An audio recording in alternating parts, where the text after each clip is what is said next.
So, alright. Hello, everyone, and welcome to the second episode of the Advent of the Goddess D&D podcast, run by the Dungeon Force D&D group.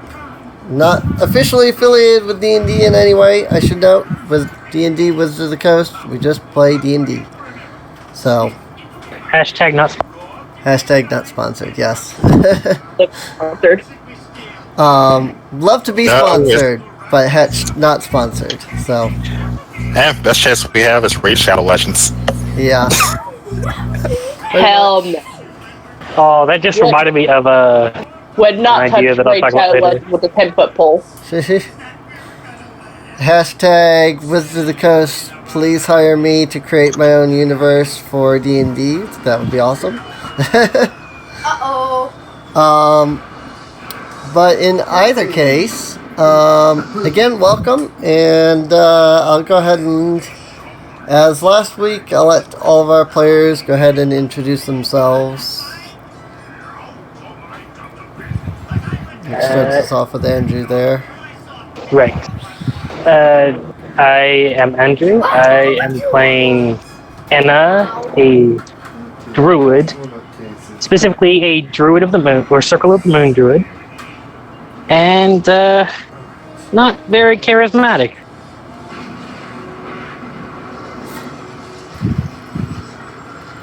Okay?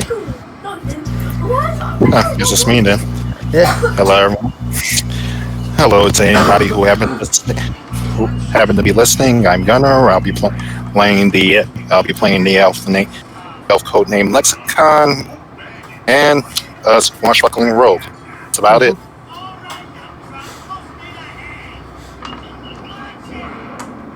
Right? That's Mystic next. Alright, hey everyone, I'm Mystic, and I'll be playing Arian, the Moon Elf Divination Wizard. He wants to keep something out. He wants to keep Drake is not here. I'm not sure if he's still playing Marianne, but I have Rake listed as Marianne because I haven't been told otherwise. So, and then Wolfie. Hello, I am Wolfie. I am playing James Buchanan. He is the new Artificer race, or the newer Artificer race. And he has his Steel Defender, because he is the Battlesmith subclass. Yep.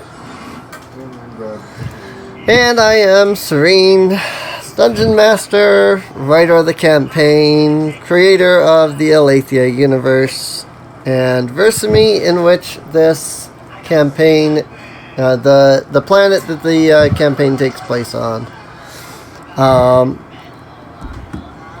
So last week, you guys all almost died, though you're all Millicents, so, or Milshons, is the proper way of pronouncing it.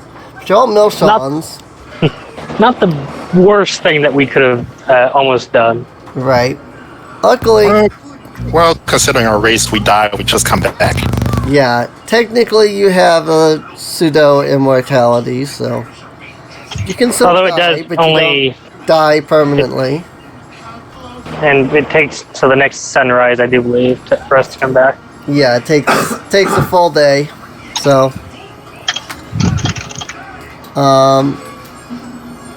but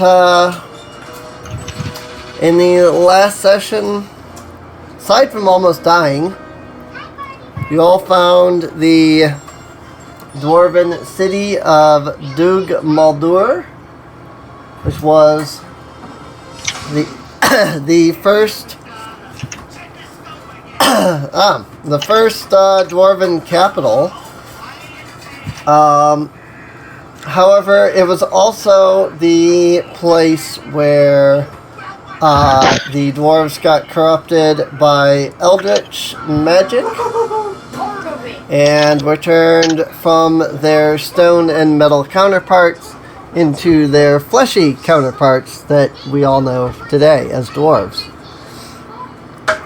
So, After almost dying, you guys escaped, made your way back down the cave, and then at the very last bit, you all returned to the spirit stream to rest up, and having rested up, you have all returned and are free to continue either back the way that you came, where the split in the path was, or further on down back into Doug Muldur. It's all up to you guys.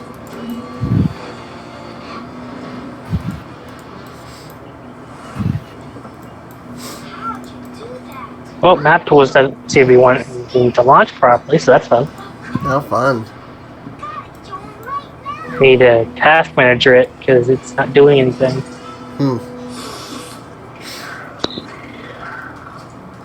That's always fun.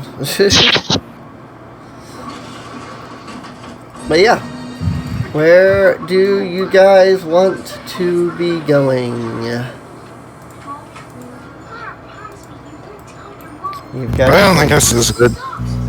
Well, I guess this is a good time to find. Say that again, you cut out really bad. Although now I might be ghosting. 'Cause I'm not Nope, I'm not ghosting. Unfortunately, This is a reminder. Kendrick, take a shower.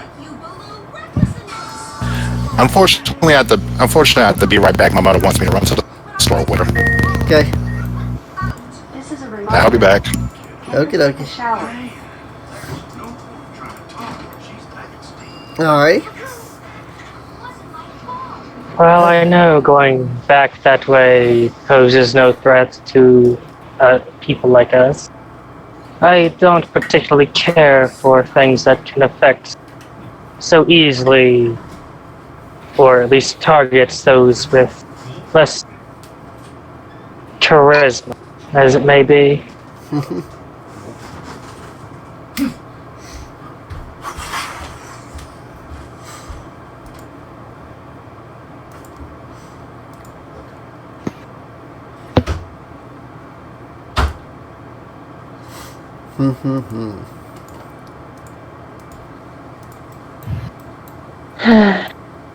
The old capital in and of itself isn't necessarily our objective. I agree, even though it is intriguing to see what is left there. I propose we should bypass it for now. Perhaps we could come back Okay. another day. That would be nice.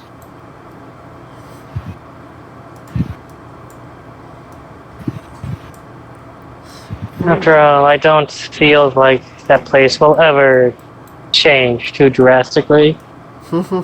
Anymore, at least. Right.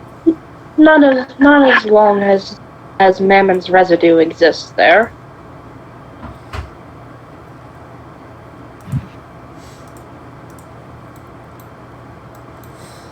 Let me move Marianne here. Alright.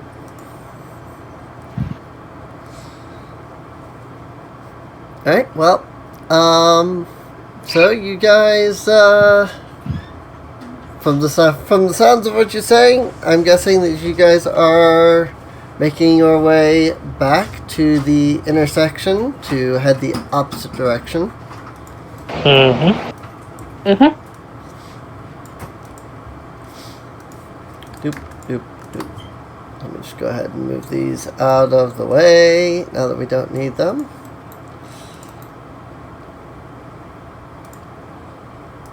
And I can bring in the next piece of the map. So you guys return,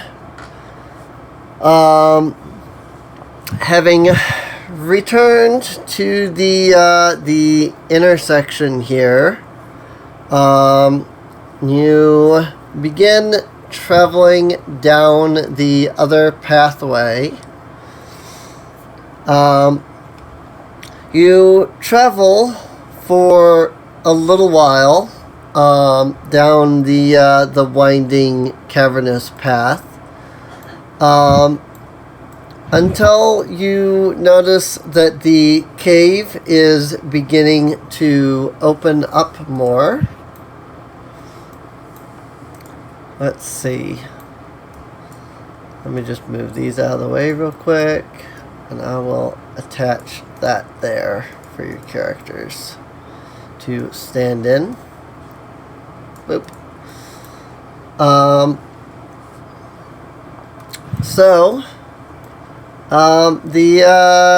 As you should be able to see, there is a big opening here in the cave. What is this map piece anyway? Oh, okay.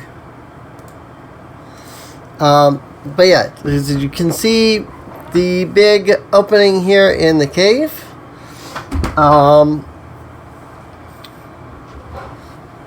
A look into the cave, or into the big opening here,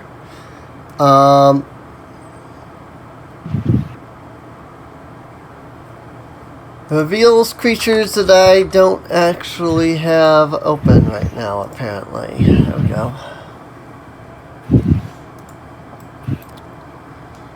There we go. Alright. So, glancing down into the cavern here,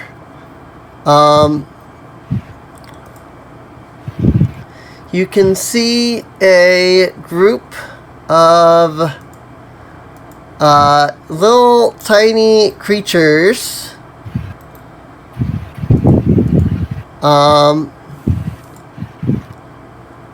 They have really long, almost snake-like heads and necks. But those snake-like heads and necks eventually reach this strange spider-like body. You notice that on their spider-like body, they have a lot of fur. But also, you notice that their legs are not, you know, long. What would be the term for like how a spider's legs are? Well, anyway. You see that instead of the spider-like leg, the more thin spider-like legs, they have what appear to be very sharp, almost bladed legs.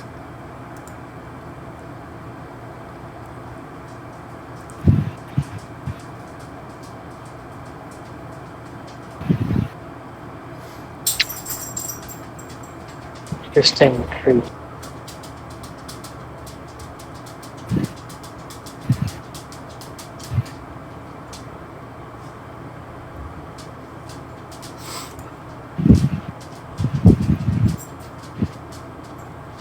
You know, I was sitting here waiting for them to appear in the opening, and all I had to do was move the thing up a bit. Yeah, they're up here at the top. So Those look beautiful. Shishi.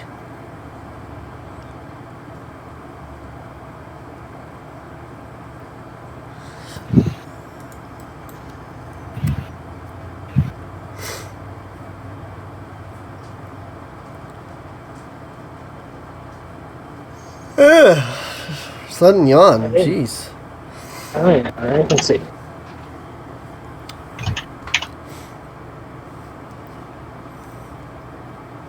Looks as if 2, 3 different creatures have been merged together with blades of some sort.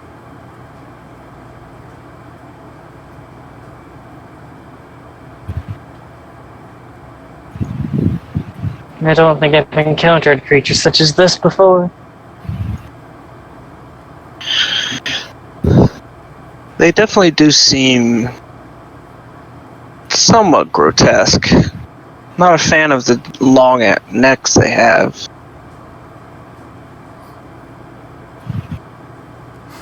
Oh, apparently the Volos guide refers to them as eel spiders. I guess they do look more eel than snake. But yes, eel spiders.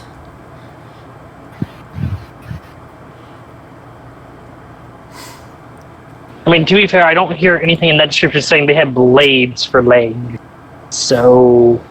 I did say that they had blades for legs, so... No, I mean, with the Volos or whatever, it says eel spiders. I don't hear where that includes blades, but okay. Yeah. It's D&D. Yeah. I mean, it is in the picture, so...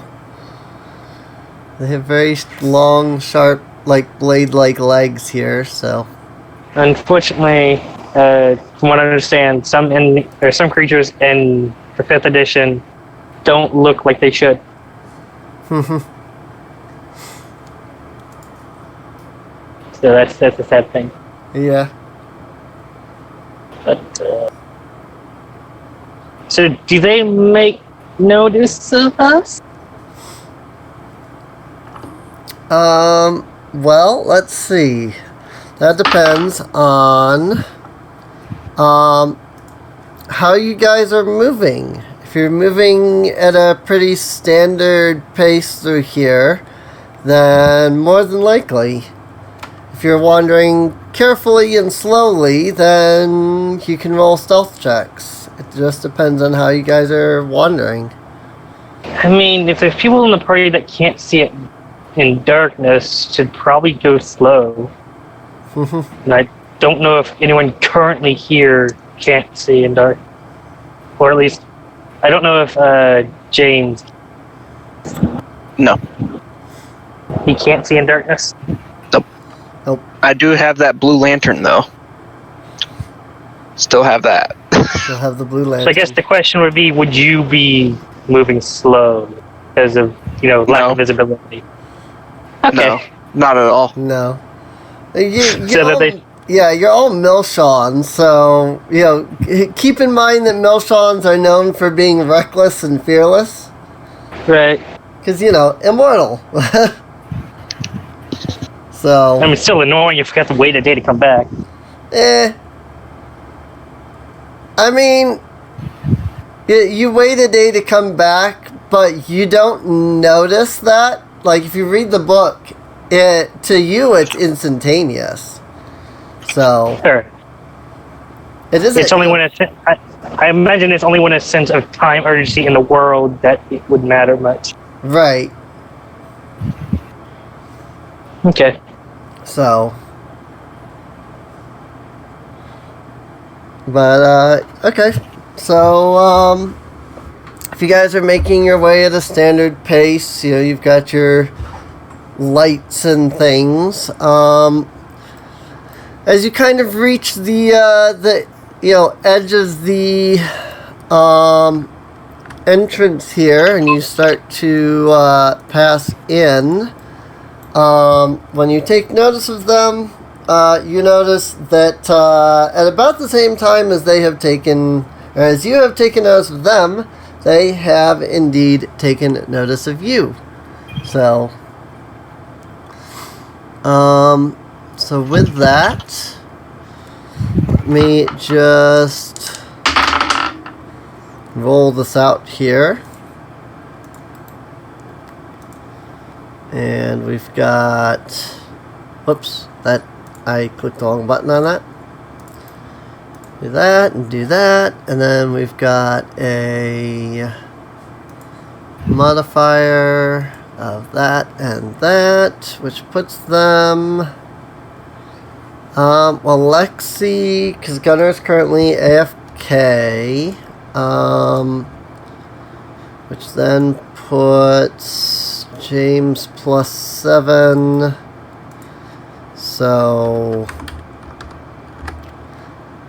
that, and then we've got a 16.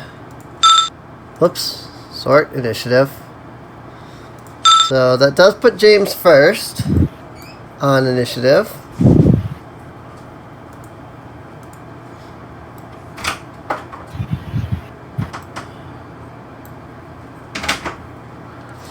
Since, like I said, Gunnar is AFK, so. But yeah, it's Wolfie.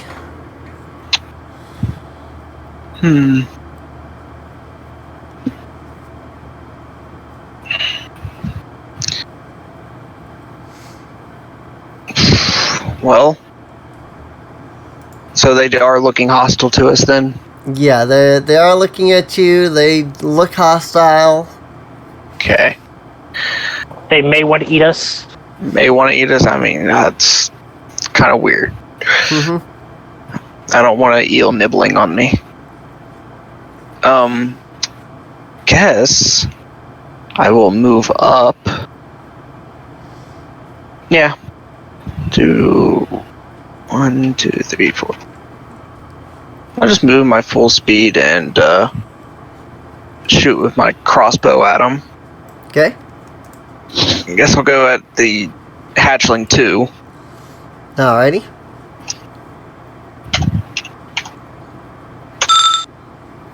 Wow, okay, well.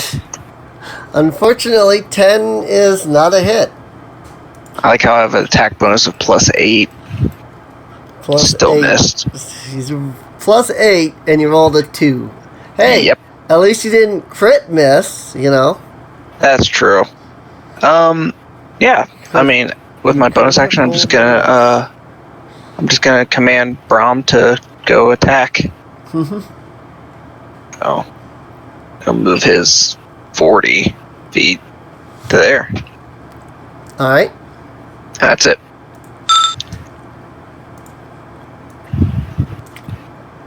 Alright. So we have a Neogi. We have one Neogi. Neogi.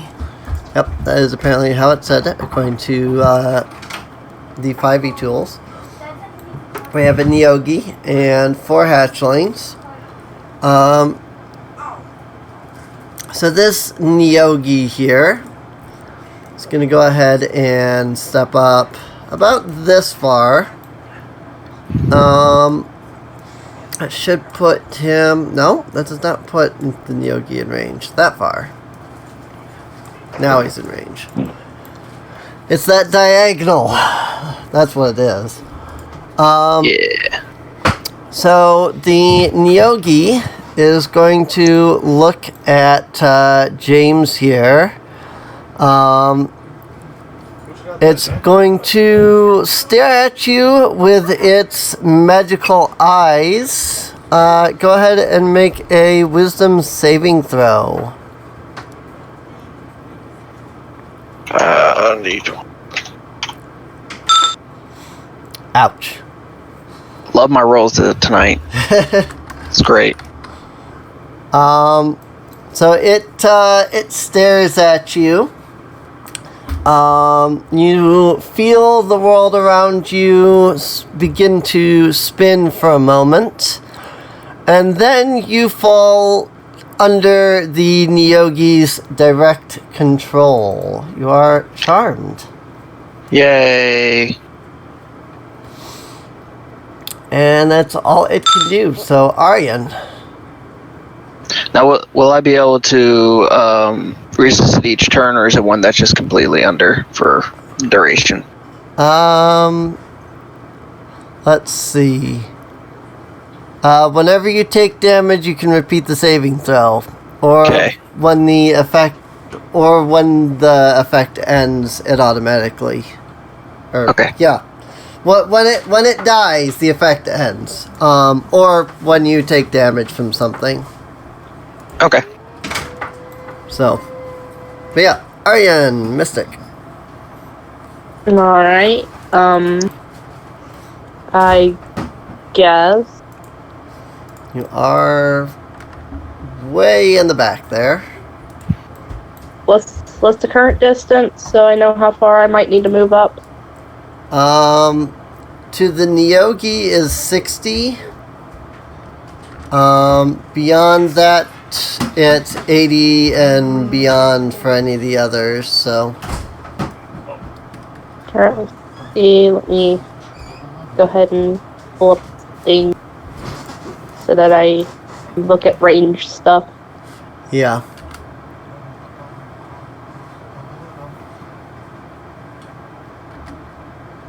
$75. I guess what I can do.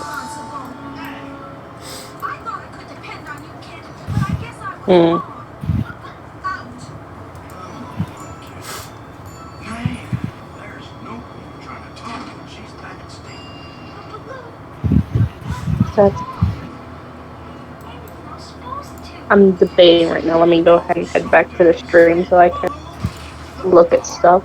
Right. I mean, the main Neogi there is 60 feet, so you've got something that can go 60 feet. I mean, I got two options here. I guess what I can. I'm probably just not going to make this any longer than what it has to be. I'm just going to magic missile it. Alright.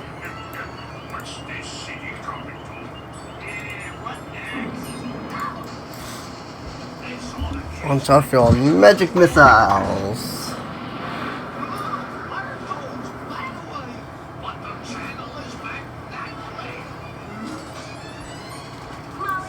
The first two do 5, and the last one does 4.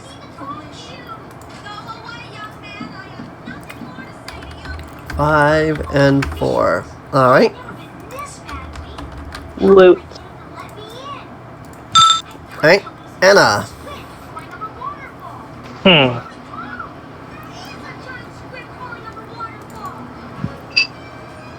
I don't think all things that cause wisdom saves can be redone on damage. So,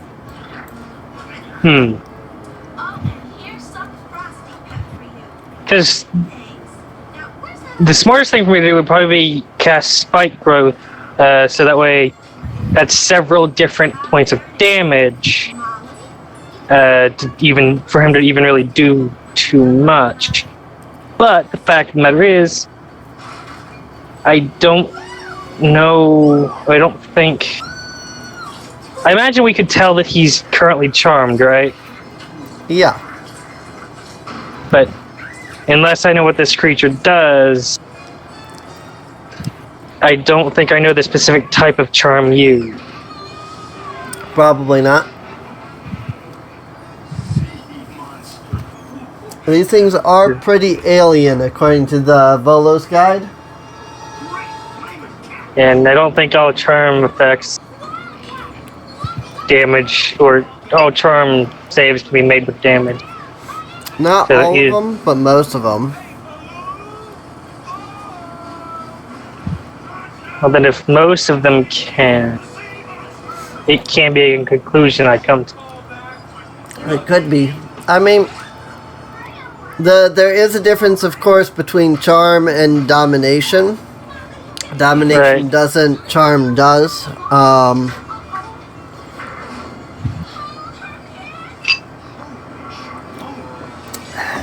This is an interesting predicament.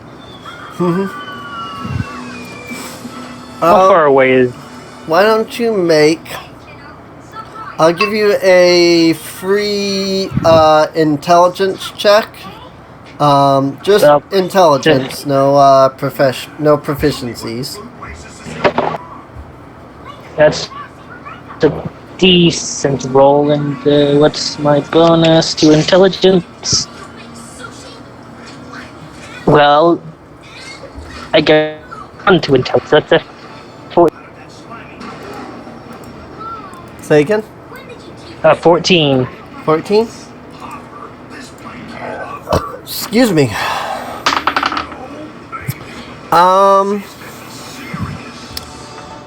Yeah, I'll say that You're fairly certain that this is a charm as opposed to a domination. Okay.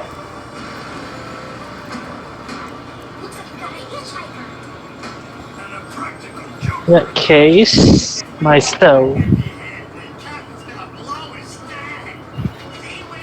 150 feet, so I can. Moonbeam's 150 feet, so I can also do that if I wanted to.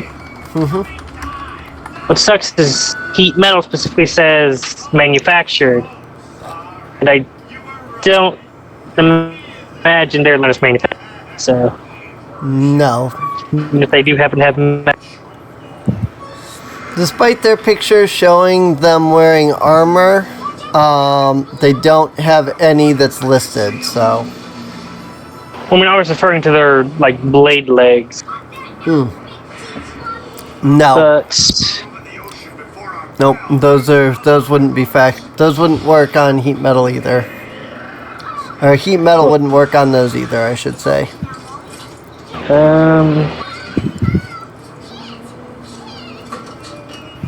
I come to think of it, I don't think spike growth would work because James has range. So unless he has the ability to force himself to move, I mean, he's going to repeat the saving throw at the beginning of his turn, isn't he? No, just when No. it takes damage. that's why I thought of putting spike growth because every 5 feet is more damage, thus another saving. Right.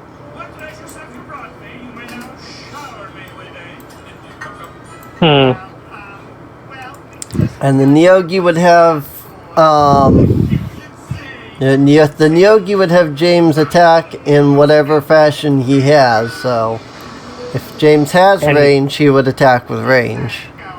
Yeah, and he specifically attacked with range when he first showed up. Yeah, So, it's been 3 weeks. yeah. I guess,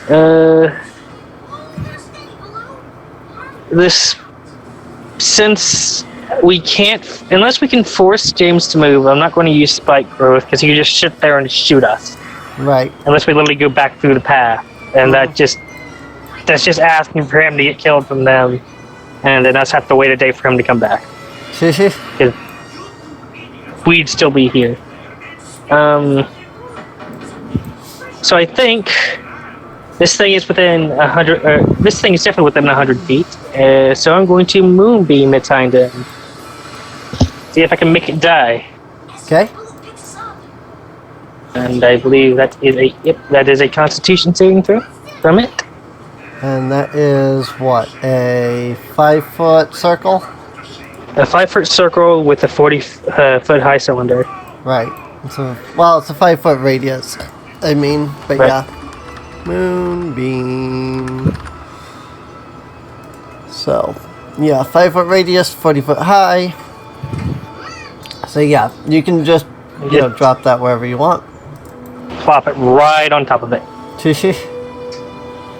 And Send that to that. And that was his con saving throw. yep. Do. How is a 15? The save was a 14. God damn it! It was a 14. Rip. But it does take half as much damage on a success, so it still takes something. Okay. The 10, which so because it succeeded, it's taking 3 instead of 6. Okay.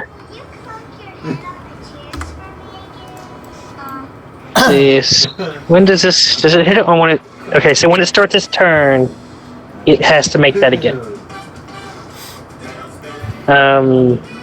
And then I'm going to, given the fact that I know he's charmed, I'm going to move back next to her, so that's maybe things can be done, and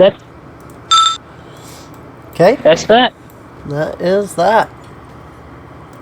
Alright, now for the baby Neogis. They're going to move their movement speed, going around the big beam of light.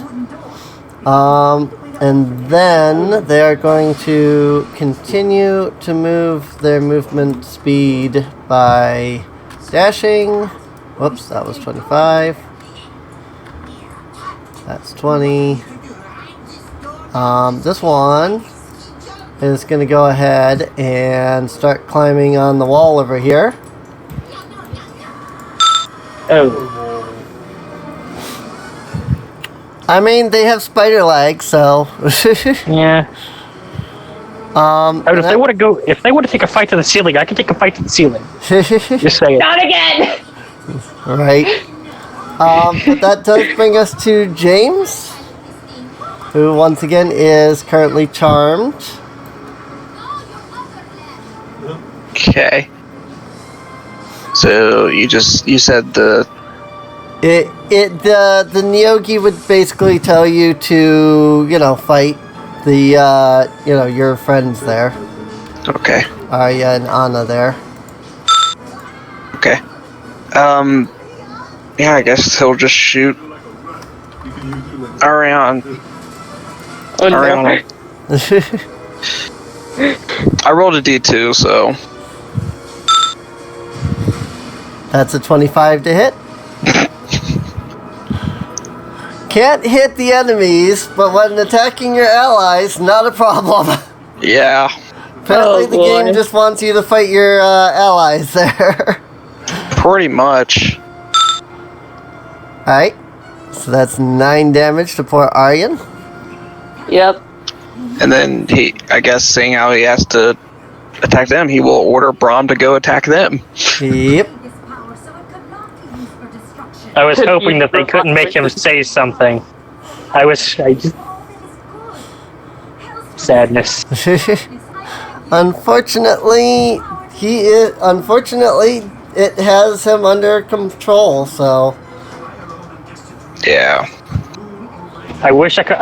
Part of me wants to get really technical here with what they said, but Yeah. His Braum will just use a force attack on our end, I guess. 10. Which, yeah, 10. I don't think that hits. That's like base.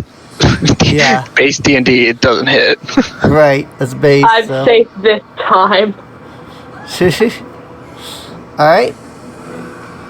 And that brings us to our Neogi, who has to make a con save. That is a 13, so that's a fail if it was a 14. yeah. Okay, so last time it rolled pretty low. This time it rolled pretty high. Good. Cool. Very So 8, 16, 17 damage. Ooh, very nice. Alright, and you watch as the moonbeam fries the creature. Which also means that I'm no longer charmed. James is no longer charmed. You all are able to see as he kind of blinks and then comes to and realizes what's going on. And with that, Aryan. That said, James has not recalled his order to, he has not been able to recall his order to Braum yet, so keep that in mind. I mean, it's not like he can do anything.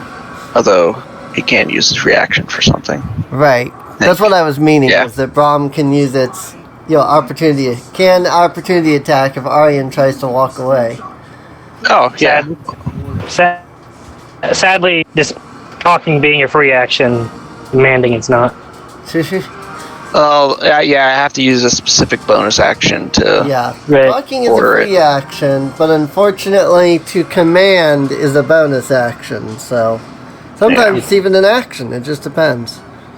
Depends on. So I think it depends on the strength of what you're commanding. Right. Something like I Braum, mean- it's a bonus. So I mean,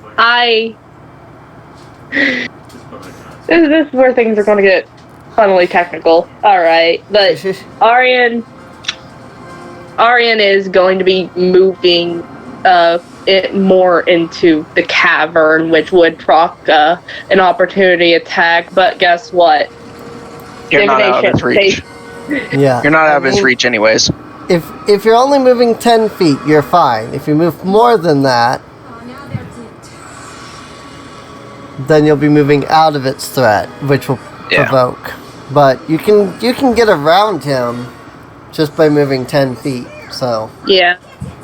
Anyways, I guess seeing these little bunch of Neogi babies, I guess now's the good time to go ahead and do the other spell I was debating doing earlier, sleep. sleep. All right, roll some HP. One. I have enough- One. Do I One. have a D8? One. That would be terrible. That would be terrible. Alright, I got all the D8s I need right here.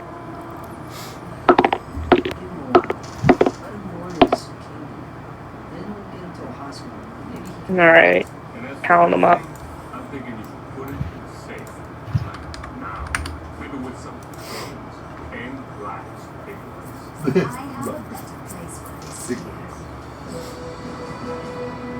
That is going to be 37. Nice. Isn't? What's sleep radius? Radius? 20 It's feet. radius. Yeah, something like that. It's a 20-foot huge. radius. Okay. So Just right on the Yogi baby. right on. It's the okay. knees. Even if it hit me, it wouldn't be enough Yeah. with adding their stuff. Yep. And it does go after the lowest first, so it's going to hit all of them before it even begins to go after James. So I need to reset his health. all right.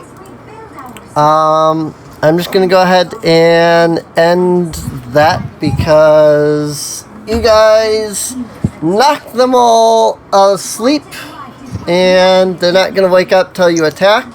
And considering how little HP these things have, any of your attacks are probably going to take them out. So, Especially with crit. yeah. So I don't frustratingly attack them. So you watch as the one that was crawling on the wall kind of falls asleep and drops to the ground, and then the others start dropping as well, and soon enough they are all fast asleep. While they're asleep, you're able to rush up, take them out with very little difficulty. Very nice. Gotta love sleep. It's good at low levels. It is good at low levels. I'll agree with that. Now fighting a boss, not so much. Yeah.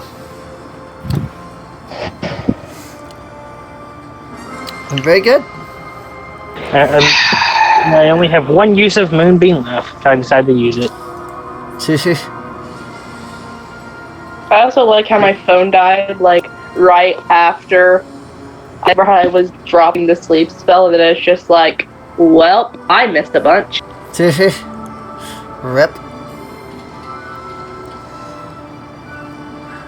But yeah, Okay, you knocked really them all deep. out, so Got a little used to having a 10th level main spellcaster or full spellcaster. yeah. I understand that. You're only level 3, so Yep. it is quite a big difference between level 10 and level 3. Oh, True. So you'll be level 11 soon. On Which I still need to Sunday. spec him for. Yeah. James will cast Cure Wounds on Ironhold as he realized he shot her. 12. Alright, so Aryan will heal for 12. So that's good. That could have gone completely different if he had shot Anna. His Moonbeam's concentration. Could have, yeah. Yeah, I rolled a D2 and it was like 1, 2. Okay, it rolled a 1. Yep. Yay, I'm back up the backs. Yep. Very good. Very good. I single-handedly injured the most and healed the most against my own party that combat. Yep. That is the case, isn't it? That is the truth. Indeed.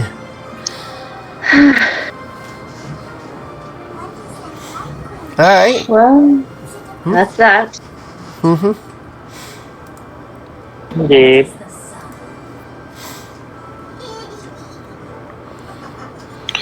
Well, I guess we should just continue on because I don't want to be around these little things anymore. I could imagine.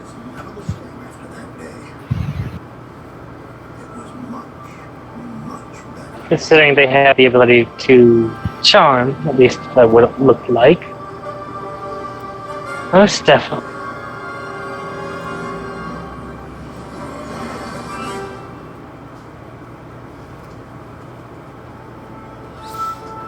Alrighty. Well, yep. So we've got the Neogis down. So,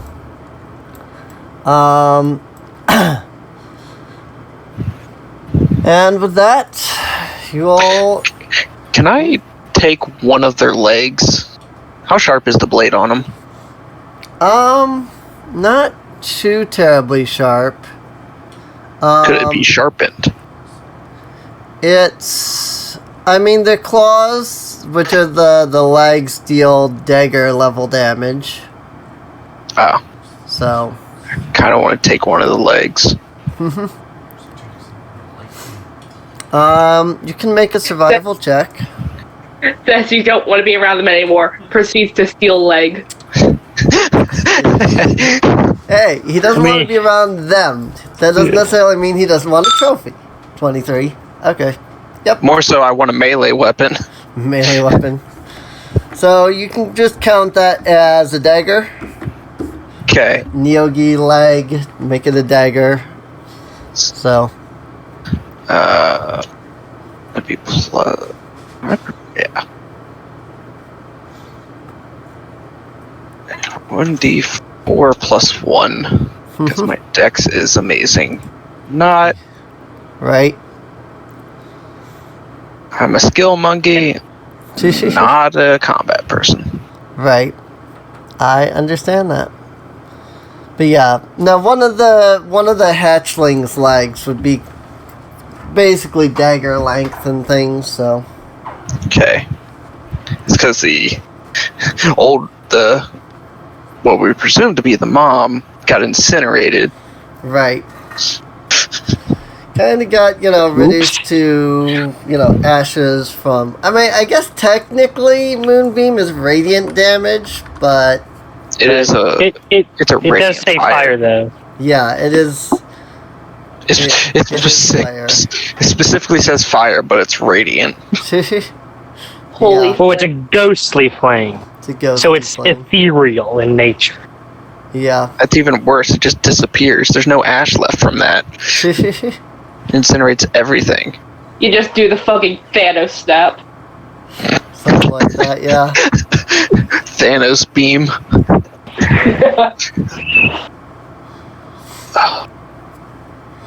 Right. But yeah, it's that's Moonbeam for you. Yep. Silvery beam of pale light, it says. It is engulfed in ghostly flames that cause searing pain. It makes a con saving throw for radiant damage. But anyway, You guys continue to make your way on down the cave. You travel for some time as you start making your way through said cave. You start to notice that the mountains have gone from, or the caves have gone from being a standard, dark, regular cave, to getting hotter. You can start to feel you can definitely start to feel a searing heat coming from further down the path. I don't think we're about to come across magma. James just starts taking off his coat and stuff. Right. Have we been going noticeably down? Not noticeably down. You have been going kind of forward. It has been a bit up and a bit down, but not in a way that seems like you have been going, mostly down. Okay, so it's not anything related to pressure. Right. It's not necessarily related to pressure. It just seems like it's getting. It seems like it's getting just hotter in general. Either that, or we're getting close to some blazing underground fire of some sort. Mm-hmm. Maybe it's a hot spring.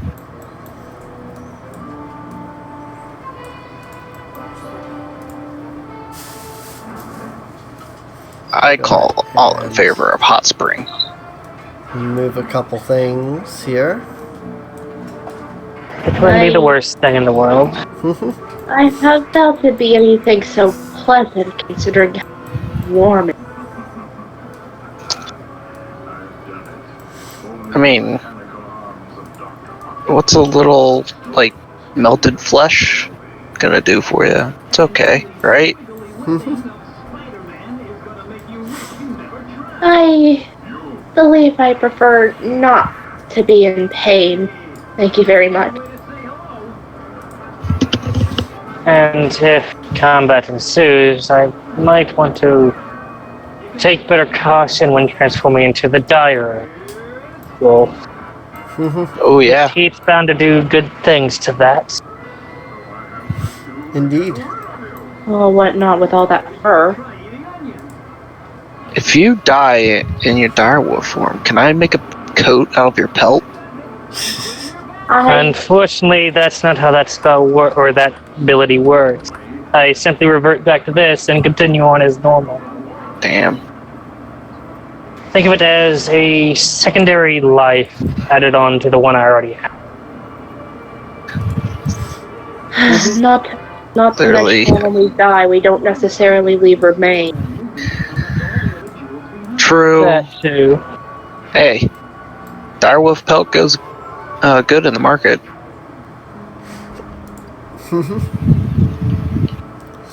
Considering it doesn't take incredibly long to train in this if you know where to go, it would cause inflation to the highest degree if you could simply wild shape and then, gather the pelt.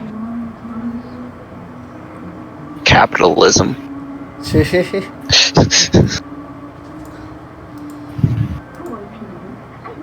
Is that what they began calling it?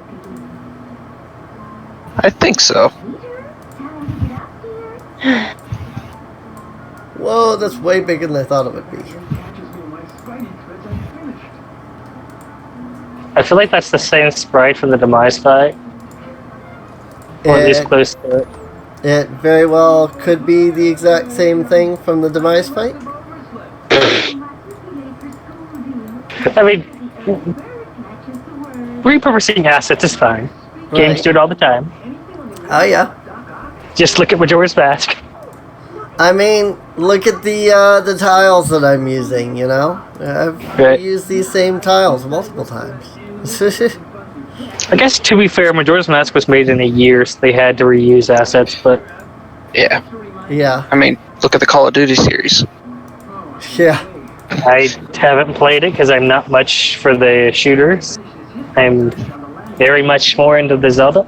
It's Look literally at just. any AAA game that has a yearly release. That's very true.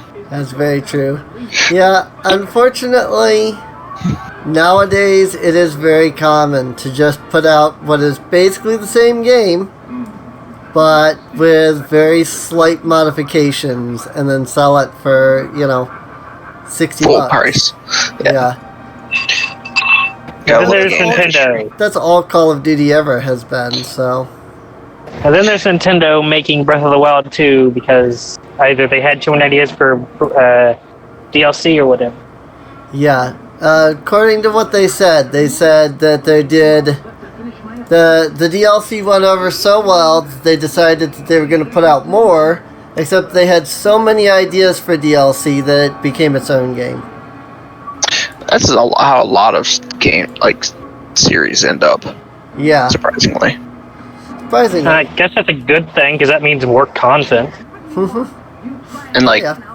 GTA 5, the reason GTA 5 has had so many updates and DLCs is because that's all what they've gone through as far as updates they've added is stuff they wanted in the base game but couldn't add. Right. So now that they're coming out with new DLCs and updates for them. That's like actual thought up DLCs. Right. I do know though I will be pre-ordering Breath of the Wild as soon as I get, or Breath of the Wild 2 as soon as I get the opportunity to. I'm not waiting like 3-4 years and avoiding the spoilers for it. Not again. Not yet.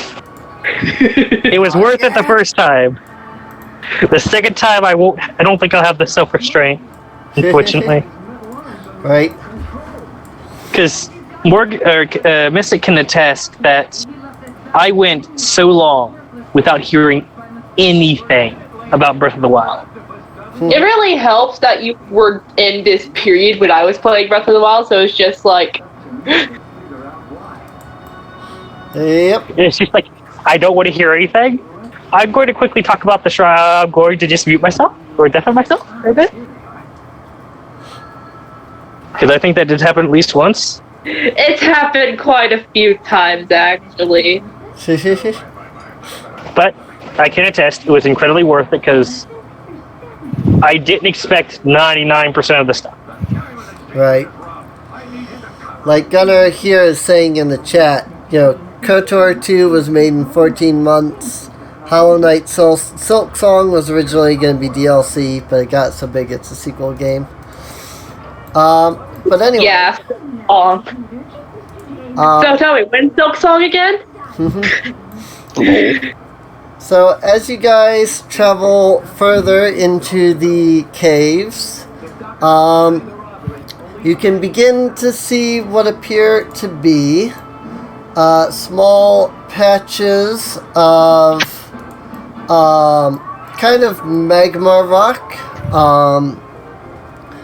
along the ground. You can see two big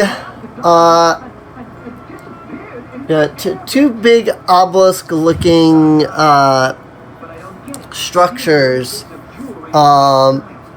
kind of standing between, standing in front of a cave.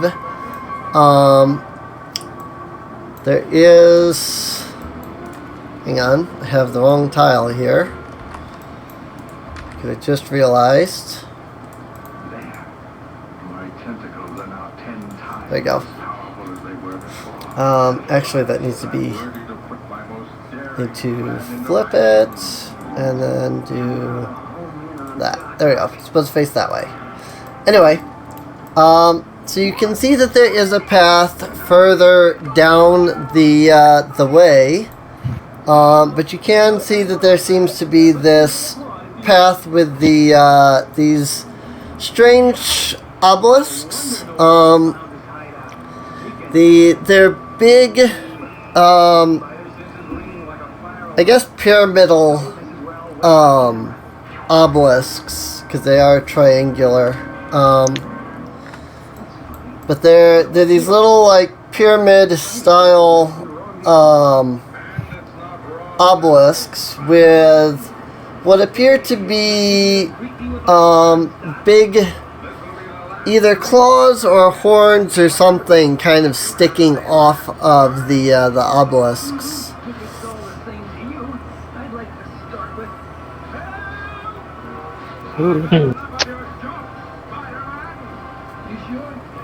And kind of want to go up and look at them. See, oh good, I wasn't the only one who had an urge to just investigate. Do not press button. Press his button. Say, I am an archaeologist. Right. That's what I do. Roll some investigation.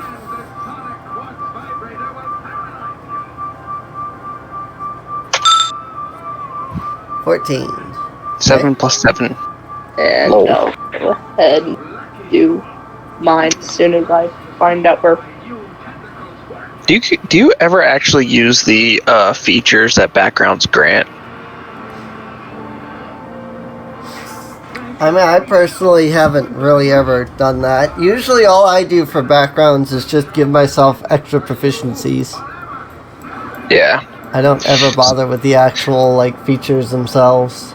They can be very situational, but like the archaeologist is historical knowledge. When you enter a ruin or dungeon, you can correctly ascertain its original purpose and determine its builders, whether those were dwarves, elves, humans, Yuan-ti, or some other known race. In addition, you can determine the monetary value of art objects more than a century old.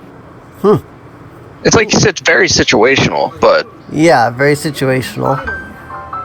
Anyways, that's a 22 investigation for me. Yay. Alright. I think the Acolytes is Shelter of the Faithful, where you get free shelter in the church that follows your god. Yeah.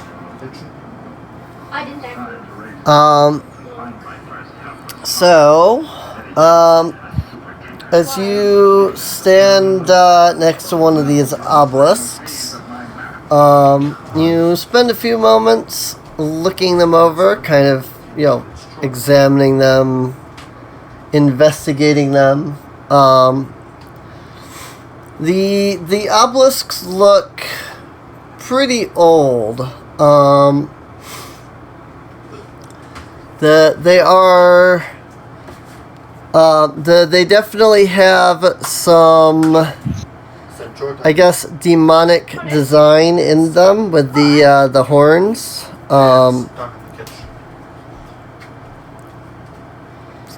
Let's see. They look as though they were fashioned as some sort of symbol or marking, depicting depicting that there is something here for I guess followers of the more demonic cults and things. They do look as though they are very old. More than likely, they had been crafted at one point by the orcs that make their homes here in the Abaddonite Mountains. In fact, you can see what looks like there may have once been the holy symbol of Abaddon marked on them, but they have since been somebody else has since gone over them and changed the symbols and things like that on the obelisks. Go ahead, give me a religion check if you want.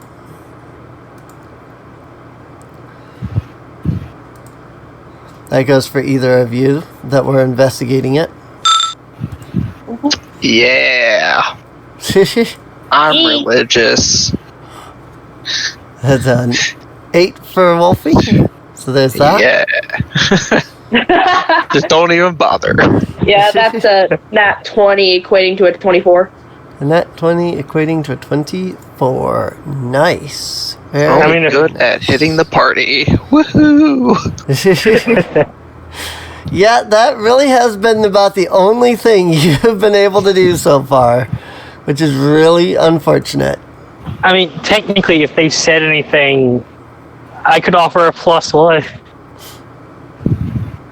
Because I don't have too high a stat with this character, sadly. Yeah. I'll take a +4 charisma. So, looking over the symbols, Aryan, you can tell that the symbols are of a black cloud that is surrounded by blood droplets. A quick thought back onto your religious training tells you that this is the symbol of one of the Eldritch gods, specifically Mordegan, the Great Ghoul, generally referred to as the one that granted undeath and things like that to the planet.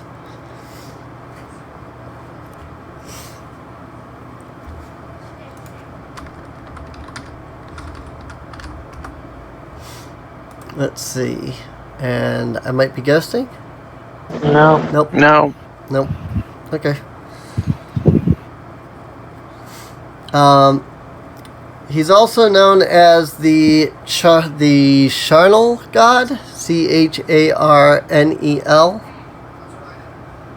I don't actually know what that word means. It means that he is associated with death. So there's that.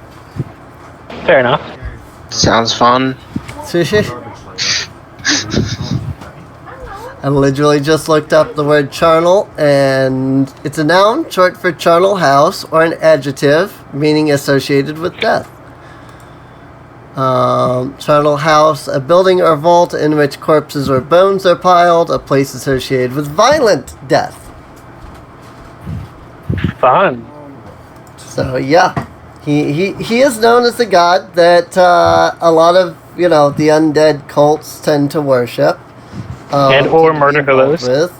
And he is known for, very, very violent death. So. To kill and to rise from death is a general moniker that this thing likes to have. So.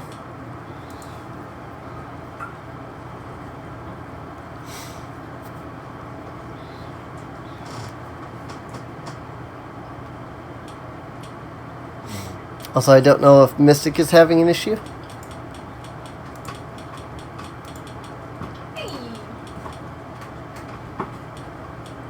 Since she hasn't seemed to say anything yet. At least that I've heard.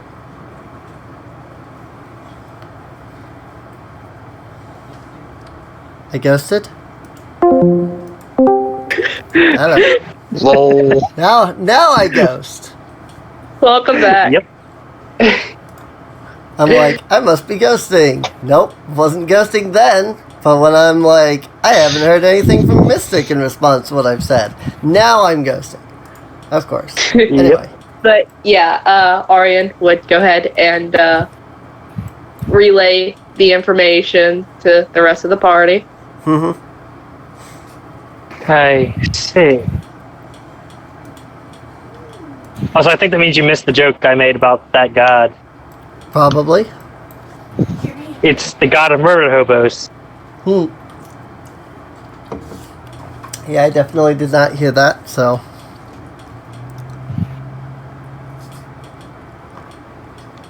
going to just take a peek down what's this way.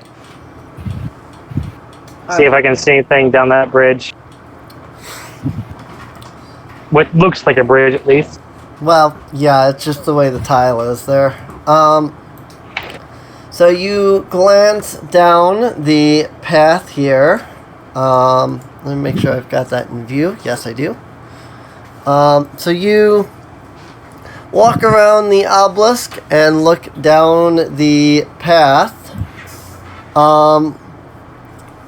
You notice that down the pathway here is this thing.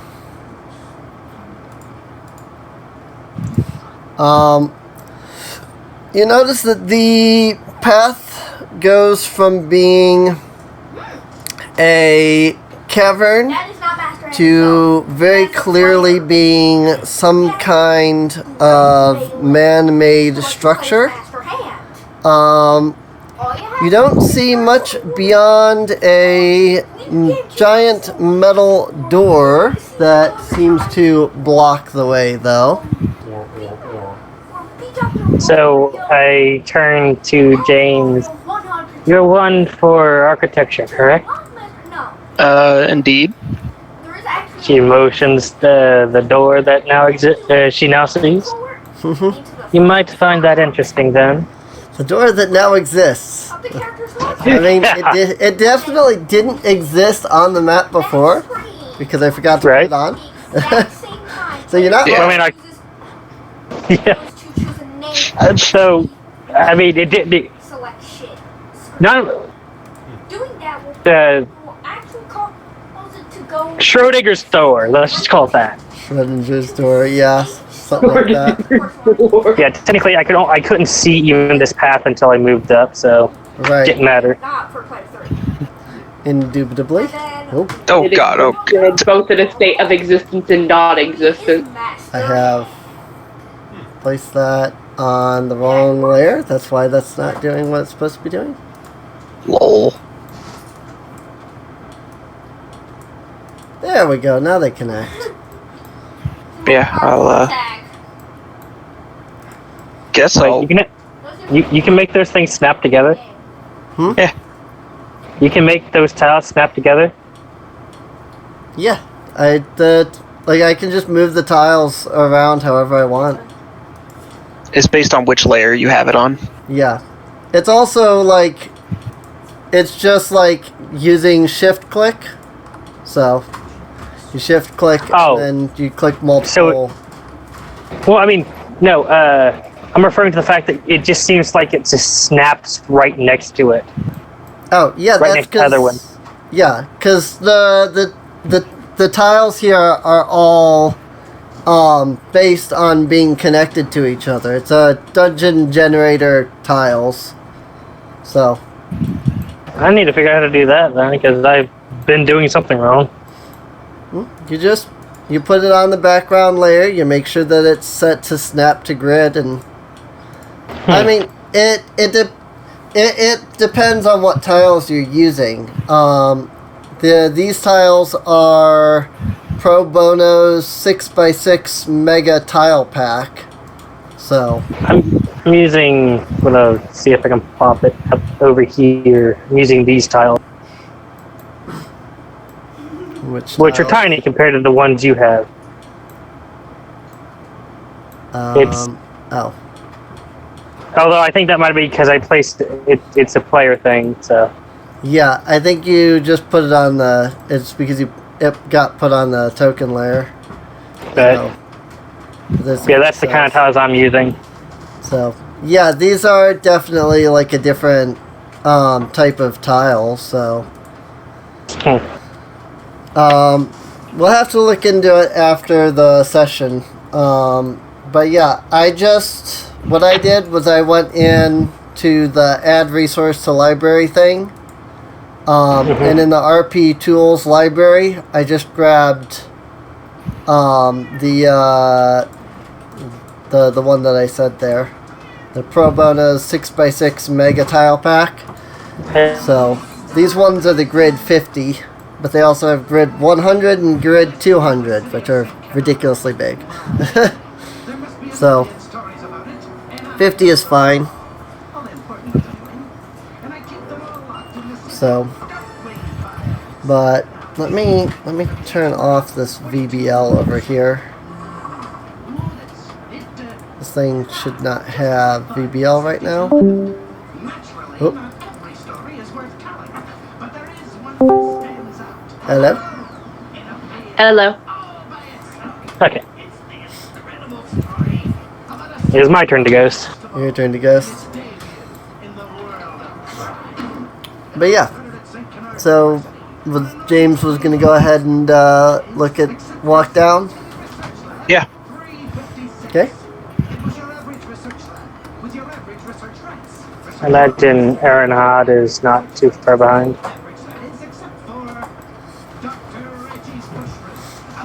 All right.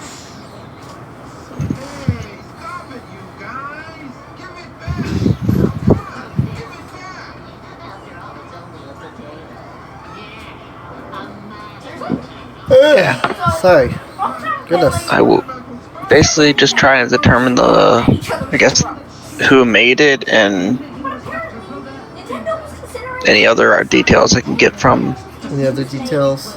Alright. Go ahead and roll an investigation check if you want. Yeah, continuing this. Continuing your wonderful rolls. God. I swear she did. Ay. So you spend a moment looking over the big metal door here. It seems as though the big metal door here is considerably newer than the rest of the structure. Whoever it was that made the door did not make the structure. You assume it's a case of repurposing. More than likely, the structure here was some kind of structure that was constructed by the orcs a long time ago. Since then, at some point, somebody has come in to repurpose the structure. And as you are examining the door,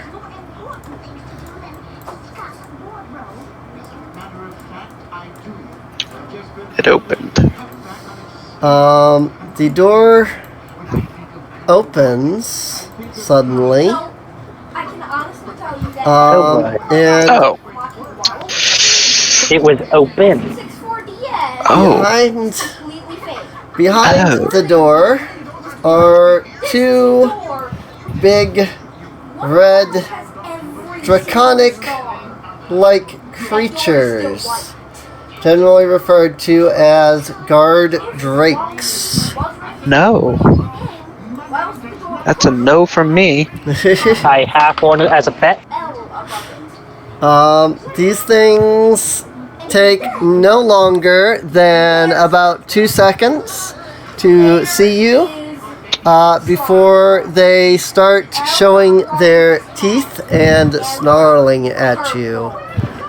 So, Hello. how quickly can you close that door? Sorry to intrude. Didn't know anyone was home. Just back up slowly. I'm just gonna go that way. The pig tells me this isn't going to work, but You attempt to step back, but the guard drakes clearly have no interest in letting you escape.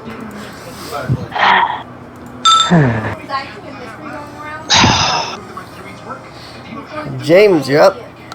Well We really need to stop poking around where we shouldn't. Hey, at least we're having fun. to I be gotta- fair, it's not like we'll die permanently, but it's I'd rather- annoying to have these setbacks. My Yeah. dear Sana, there are some things worse than death. I'm gonna Every time you get It's like you do realize my last death was to a giant spider, right? I'm gonna cast It Grease. doesn't make my previous statement any less true. Yeah. That was more in saying like, yeah, I know that's how it is, not that is countering. discontinued. Casting Grease right on him. Ios. I should have a square tile for that. Give me just a second. Have many a square tile here, so it seems like I should have one that I can use for grease. Yeah, they must Size, make large, they have to make a deck saving throw. change, range, send it back, It is life place it there. during the Each creature within the area must make a dex save or fall prone. DC is 15, which I'm pretty sure happened a long time ago. I think. Hold on. Right? No, hold up. That's wrong. Okay, Wait, no, that's right. Yeah. Never mind. 15? I think, right? Because it's 8 plus your proficiency plus your modifier. Yes, Right. Yeah. So, yeah, 15. 15. Alright. The grease appears. You see the guard drakes begin to slip a bit. Unfortunately, only one of them falls flat on their face. That's good enough. And I'll basically just order Braum to kind of block their way from me as I run the other way. As you GTFO. Yep. So yeah, Alright. Braum will move up 5 feet to where I just was. Alright. Aryan. So, Mystic. Yep. So one of them's prone, one of them is not. Keep in mind that prone, you have disadvantage on ranged against prone enemies. So, I mean, that's fine. right. I was just going to cast sleep again anyway. Her go-to spell, just put everything to sleep. Well, put everything to sleep. Alright. Roll some help. If it works and I do it right and I don't fuck it up, it just works. Rock-a-bye guard, Drake in the... Hey, you wouldn't believe the amount of fights that I have won in first edition AD&D just because I was the wizard that decided to prepare sleep, where the entire rest of the party, including other wizards, were like, let's prepare our damage spells. I'm like, I'm preparing sleep. Sleep is great. I'm preparing at low levels. sleep. Sleep. Why? Useful. I mean, it's how they say sleep is for the weak. Right? Sleep is the best non-damaging spell that will end a conflict at low level. Right. Because it's what, like 8d8 or something like that? 5. It's 5d8. Yeah, 5d8. And speaking of my rolls, 38. So you cast sleep. You see one of the drakes kind of start to droop a little bit, and then it shakes its head and is perfectly fine. They have more than 38 HP. They have... The 38 was a little bit over half of its HP, so alas, not nearly enough to put Alas. even one of them to sleep. Alas, we're dead. Again. Not yet.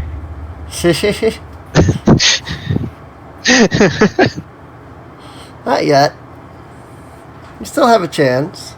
That's all I can. Well, I guess I might as well move back a little. Okay, but how much do you want to move back? What's the current distance?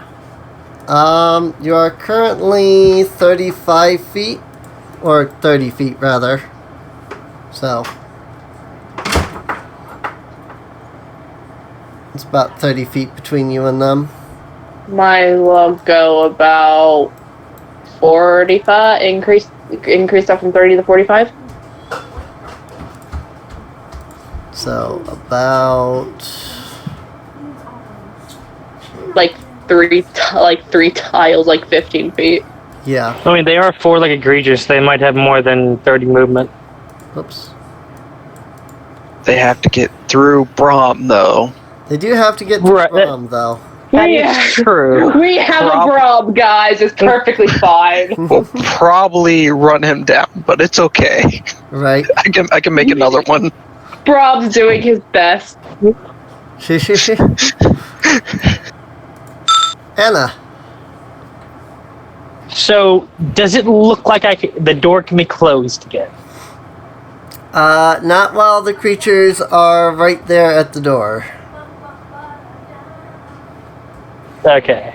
It would take you longer to close the door than it would take for one of those creatures to walk through. So, Well, since it's very clear we do not want to deal with these people, as everyone else is running, I am going to take this opportunity to say, yeah, you guys can have a spike growth on you. spike growth. Oh wow! So it's basically double. It's basically double difficult terrain Double difficult terrain. because of grease too. You have greasy spikes. That sounds unpleasant. That sounds like a one-way trip to like Infection, getting though. tetanus or something. There we go. Yeah, I guess, like, set it there so it has... Actually, it would probably be smart of me to move, then cast, so I can get that extra 5 feet. Yes, so I'll probably at least move a bit, then cast. Okay. That's fine. Because, I mean, hopefully the combination of it being difficult terrain and all that prevents it from moving past Braum, and Braum can kill him. Okay. Sure. We'll go with that. Also, I see that Gunnar just reconnected to the server, so Lexi might be back in a minute. Oh, thank God, our savior. Yes. 100%. Indeed.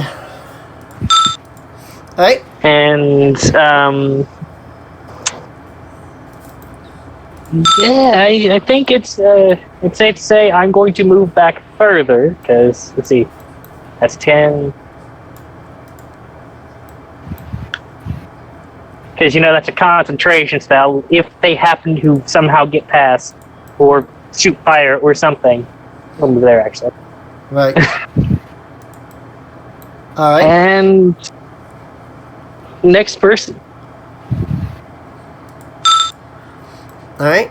The guard drinks. I am also out of second level spells. So this one is going to move 10 foot forward due to the difficult terrain and everything. And I believe it takes 2d4 per move. It does. Yeah, 2d4. Per 5. Per 5 feet of movement. Yeah. Yeah. Well, I mean, it's using like 10 feet of move, but it is only moving 5 feet, so. Yeah. So it's 2d4. Right. 1. Wherever my other d4. There it is. So, he takes a beautiful 5 damage. 5 damage. Nice. Very nice. Yay. Alright, I'm finally back. Welcome back. Welcome back. Save us! Oh, what can I do? I'm just a rogue. And then. Go tame one of them. I mean, you have a pair of guard drakes trapped in a spike growth. What can I do right now? Oh, that's true. That's true. So the guard drakes, or this guard drake anyway, is going to grip the wall with its claws, climb itself up onto the wall, and thus out of difficult terrain. The hell is with these weird wall climbing creatures in this cave? I am actually as surprised as you are that all of these monsters that I have picked so far all have had some sort of climbing. So, I thought. So does that mean it's no longer within spike growth? It is not in spike growth because it is on the wall. That is going to be a crit on Brahm. He's dead. Or, and hear me out, it could take a base of 3. Take a base of 3. I like how you just nonchalantly say that. Like it's an actual ability you have, but it's just nonchalantly saying it. Right. Alright, so that's a miss. It's going to second attack with its tail. That is a crit miss. It breaks its tail on the wall and kills itself. Loses balance, can't move anymore. Well, no, it just falls back into the spike. Is it a cat? Breaks its tail, can't move. So this one is going to pull the same thing, where it's going to move up and then start climbing up the wall. So That's 7 damage. 7 damage. Nice.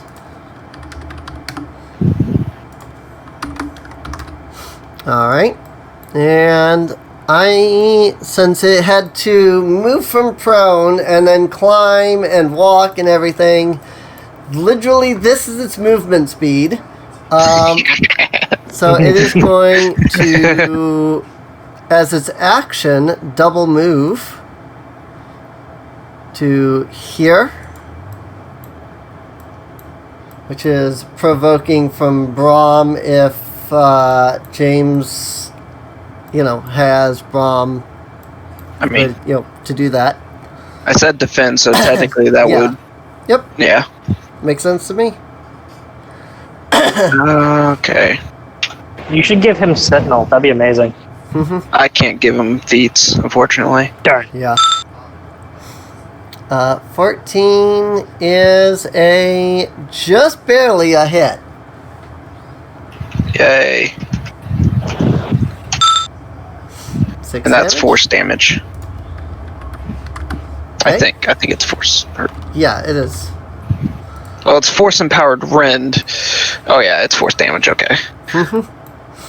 And then the guard drake, to finish its action, is going to jump off the wall and land right there for the last of its movement. I believe that would cause it to take another 2d4 damage. Oh yeah, that's true. It is going back into the spike growth at that point, isn't it? It is camouflaged to look normal, so it might not be able to perceive where it's in. Yeah, but it saw the area when you cast the spell. Fair enough. Any creature that can't see the area at the time must make a wisdom check to recognize the terrain. It was prone, so there's no telling which way it was looking. So, it was looking forward. But it wouldn't take any this round. Sorry, I just saw that. Yep, it would because moves into.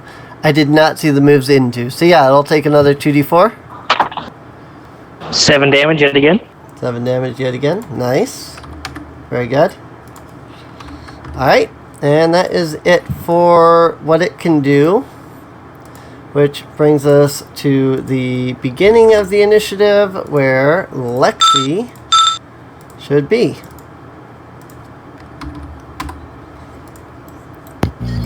You moved me up. Yeah.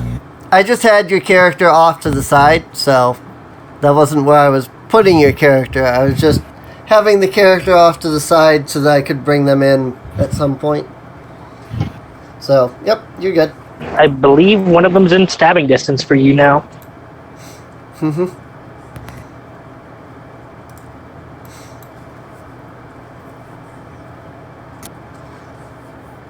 And it's right there. I guess. Okay. Moving on up. Yep. Alright. Stabby, stabby.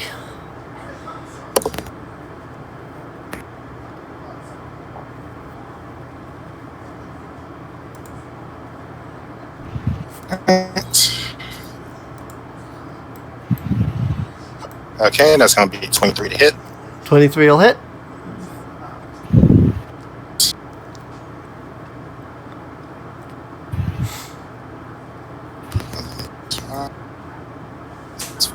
Okay, the initial strike's going to be 12 damage. Okay. And I'm going to use his action to attack with a dagger.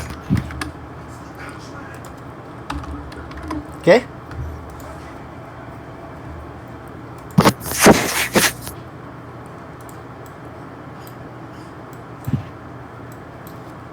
Uh, 19 to hit. 19's a hit.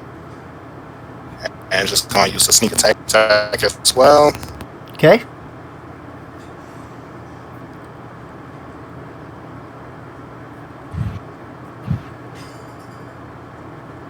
Okay, that's going to be 17 damage. Nice. Very nice. Oops. Okay. And using no smart rock was rakish on that. So they just gonna I can back up without provoke. Neat.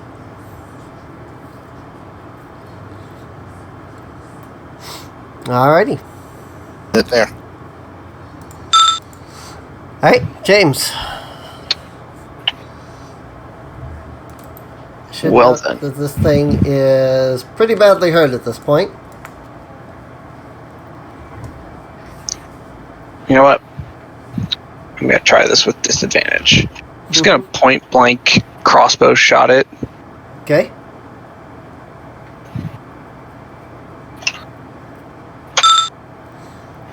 $20. That's a hit.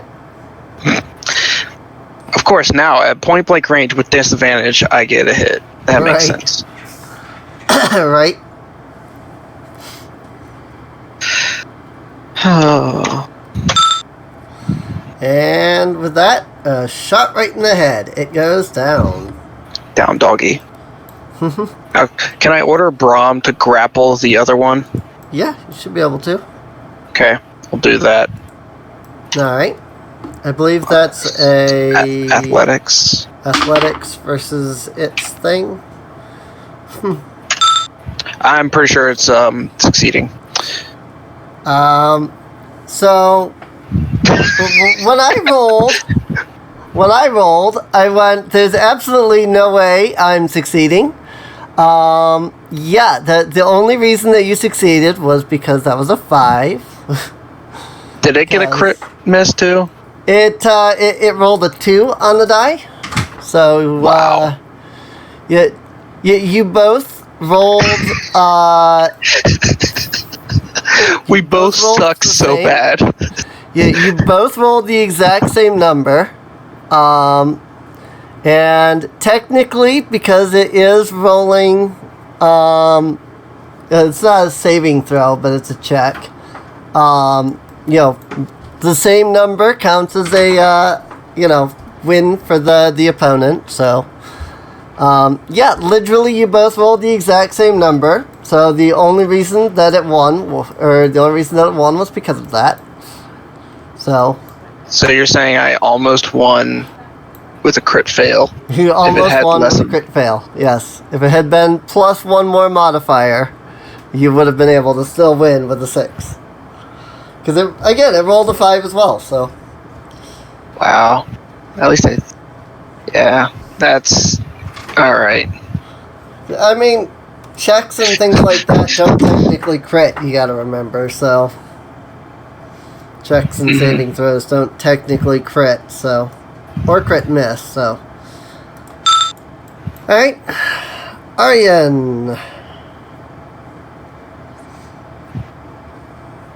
Mystic. Okay. I guess I'm probably just gonna start conserving what spell slots I have left now and cast and use Toll the Dead on it. Toll the Dead. Alright. It has taken damage, so you'll get the extra damage.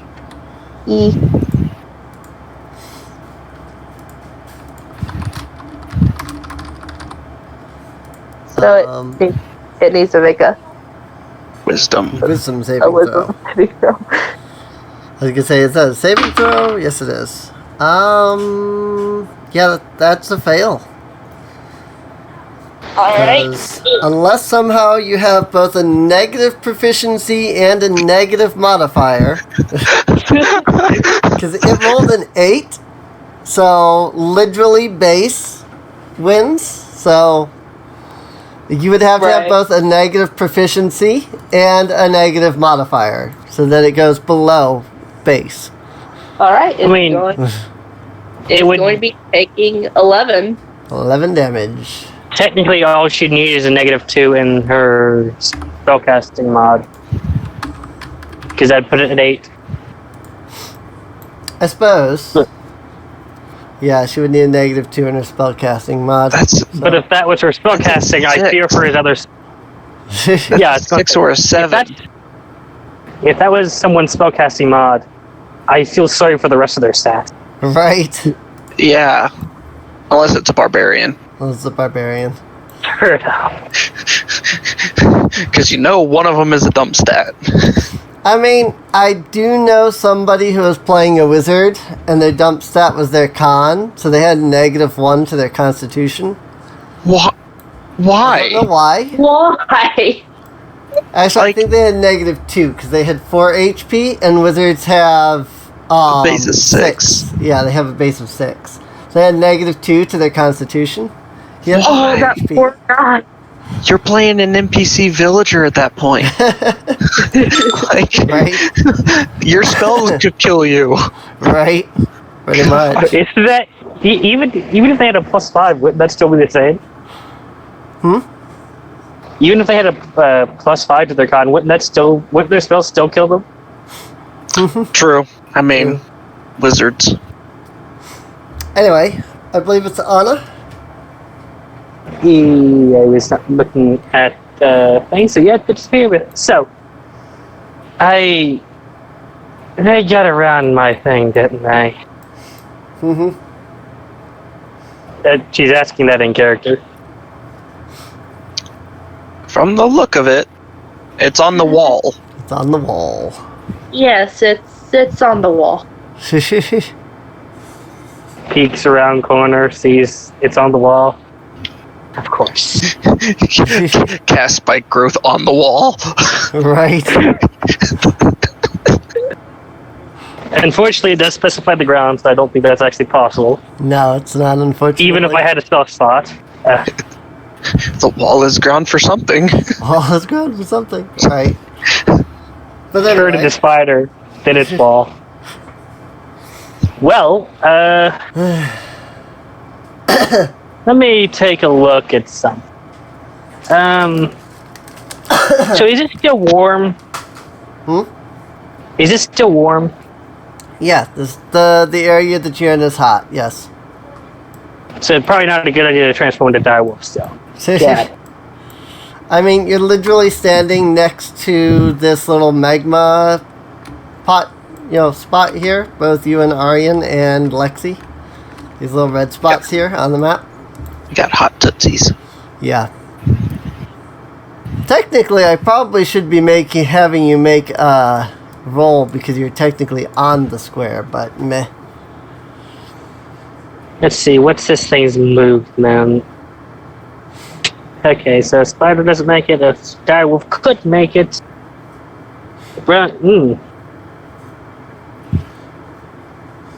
This is sadness. I feel like transforming into a direwolf would actually cause bad things, right? I I would probably, after a little while, make you roll against exhaustion because hot. But I should be able to get away with it for a bit, I think. I How suppose far you're probably away? good. Just out. Actually, no, just under. Also, keep in mind that this is difficult terrain, so the big red spot. Yeah, by my spell that I could just end because it's Sure. not affecting anyone but us. True. In fact, I think I will call it off because it's not affecting anyone but us. Okay. Also, how So- long does the grease last for? Grease. 1 minute. 1 minute. Okay, it's 1 minute. Doesn't have a Nope. cancel or anything. Not concentration. So, all right. Yeah. It's just I there. guess. Gonna wild shape into a dire wolf, and something looks like food. Not the So dead just- one, right? Nope, going after the living one. Gonna move right up and attack it Okay. with, let's see, Brom mounts Anna. From so I'm going to bite at it and hope to hit. Okay. That's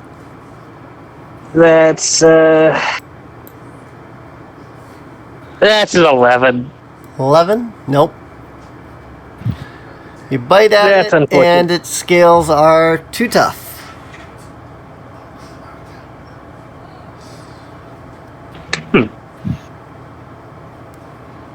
I just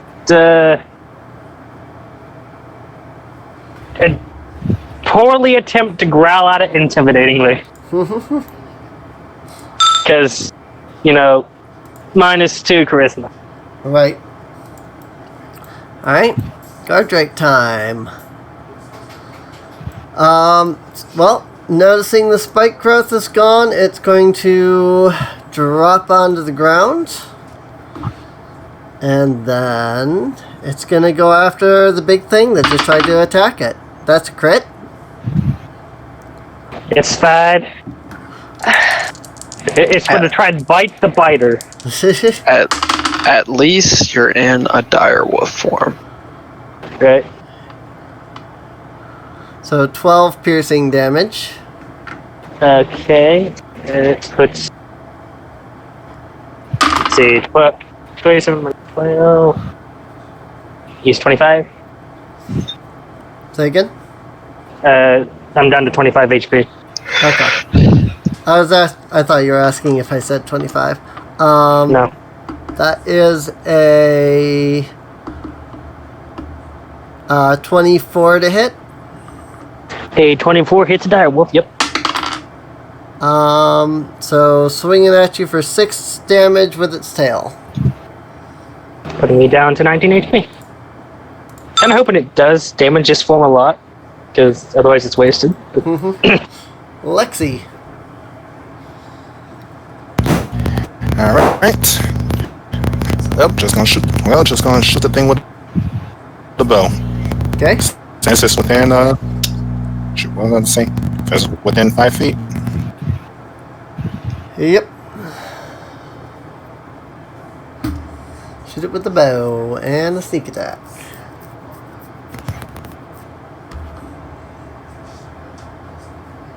Oof. I'm hurt. I'm crit. Crit? Nice. Yep.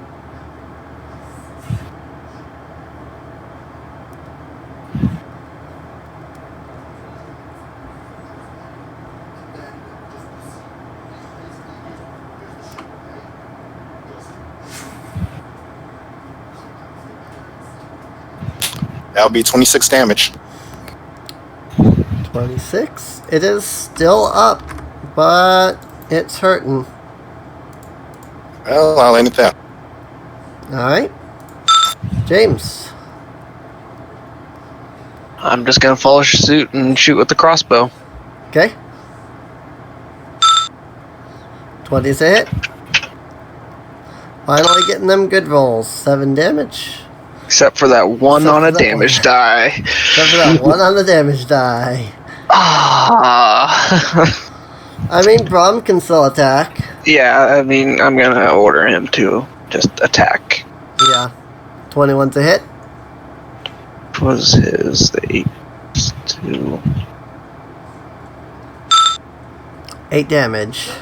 Nice. So he gets max damage. You know, my creation is better than me. Creation is better than you. Oof. Brings its fist around and smashes it in the head with force damage, and the Drake collapses to the ground, dead. Alright. Who wants to harvest some scales and horns?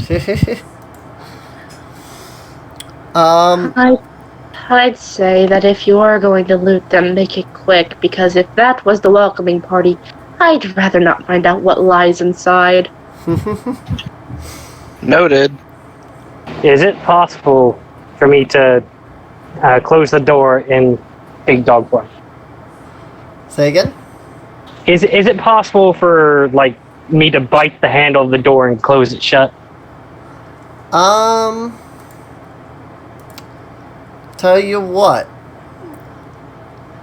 You can make a strength, athletics, whatever it is, check on the door.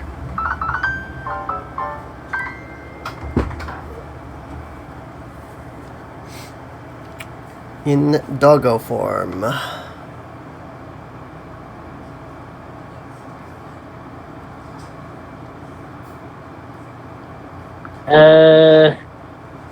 See, Direwolf has a +3 to strength, so that is a 12. 12. You grip hold of the door handle and pull with all your might, but the door doesn't budge. Doggo form is not good enough to pull the door. If this form can't do it, my normal form could. Guys, the goddess is here. So, as Anna there is trying to tug with all of her might in doggo form, I'm elbow deep in dragon blood. Lexi happens to turn around when she hears a soft, melodic kind of dingling, dangling, something like that sound. You see an image of Morrigan, because of course she can't, physically enter the world, but she can bring her image in. So, as she appears, she looks to all of you and says, it would seem that you have found some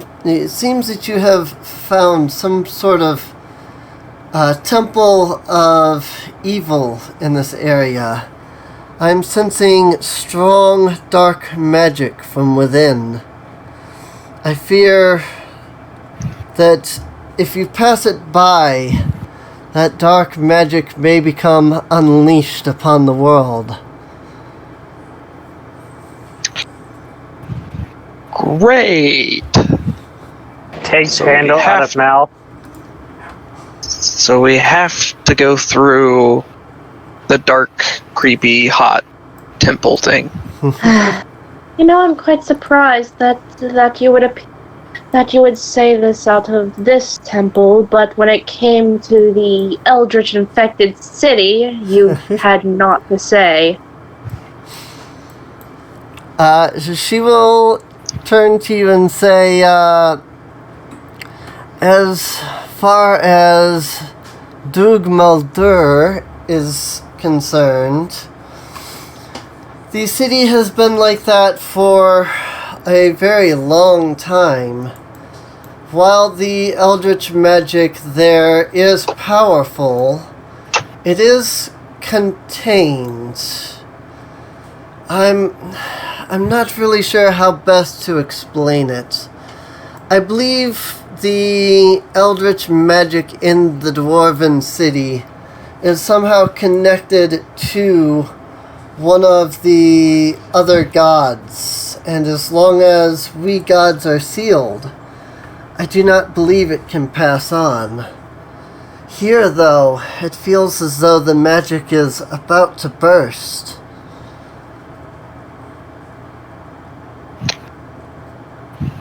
Well, I guess if we die / technically don't die, it's on your head then.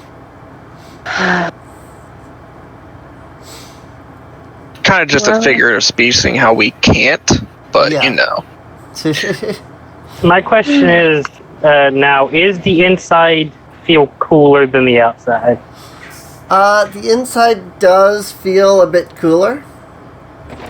Definitely is not as hot on the inside.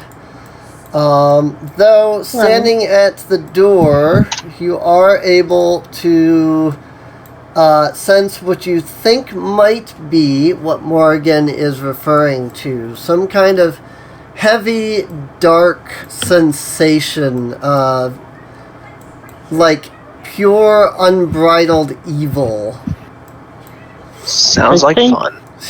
I'm going to roll a perception check then, Alright. because keen hearing and smell. And perception is a 3 for this, so that is a 18. 18. Smells like And if it's based on hearing or smell, I get advantage. Yes. So, do I roll the second? Yeah, if you want to. smells like a gross macabre of humanly flesh and sulfur. Still an 18. Still an 18. I mean, you're not wrong. That is basically what I was going to say. Your nose turns up because it's a horrible, horrible scent of rotting flesh. There is definitely something dead, or perhaps beyond dead, in this temple. Lovely. Undead.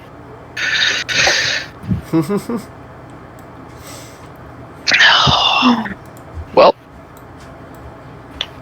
guess we're moving forward. Let's go, gang. At this point, looking at the tiles, it's impossible for this form to go further. I'll go back to normal. Let's solve this mystery. All of this mystery. There's definitely what I can only guess is undead beyond this point. The smell of rotting corpses is prevalent. Lovely. You see, as you start to walk ahead, you see Morgan almost like she's trying to follow you, but like she's stuck. She kind of tries to take a few steps, but her form can't seem to follow. It's okay. She's having latency issues, guys. Oh, God. So she frowns and says, "If you need me, I will be waiting for you." And you see her wave her hand, and you all gain the benefits of a long rest without needing one. Oh, thank God. Literally Your just health gained back 2 on your spell slots back. slots.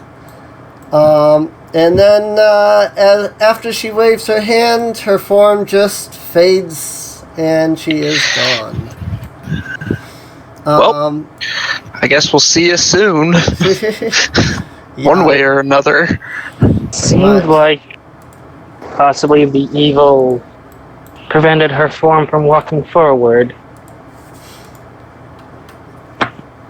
I am going to enforce players to current map.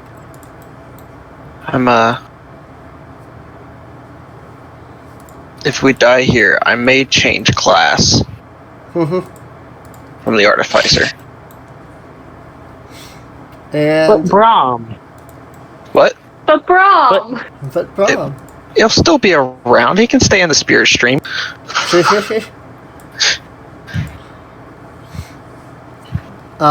So, go ahead and give me some new initiative rolls. Oh shit, that's right. Benefits of a long rest. I have to refill my power of the Monado. Yep. That's true. Yes. Well, Continuing your rolls. you somehow did worse than me. Well, it's a good thing I'm doing my Monado rolls first because that was a nat one. It's okay. I think that's my third or fourth nat one this session. I got a total of a 9. Total of a 9. Wow, what's with the rolls? And I rolled a 5. So I have gotten my Monado rolls are completely on the opposite ends of the spectrum here. Nat got a 1, crit nat too. 20, nat 1. That 20, that one. Not 20, net 1. Okay. That's So- going to be so That'll helpful. be if we're re-rolling initiative, that'll be a 24. 24. Okay. At least someone has good initiative. At least somebody's I have a got good plus. initiative, I have yeah. a plus 8. I'm one under you with a plus 7. I rolled a nat 1, okay? Yeah. And Yep, I yep. rolled a 5. So, That is a 21. It is At least I can't be surprised. Mhm. That's a good thing. Right.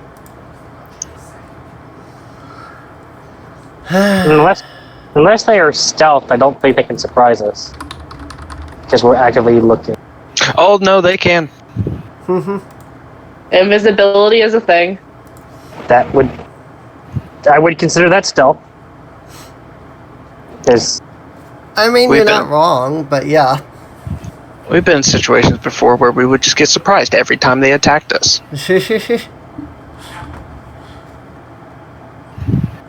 It's great.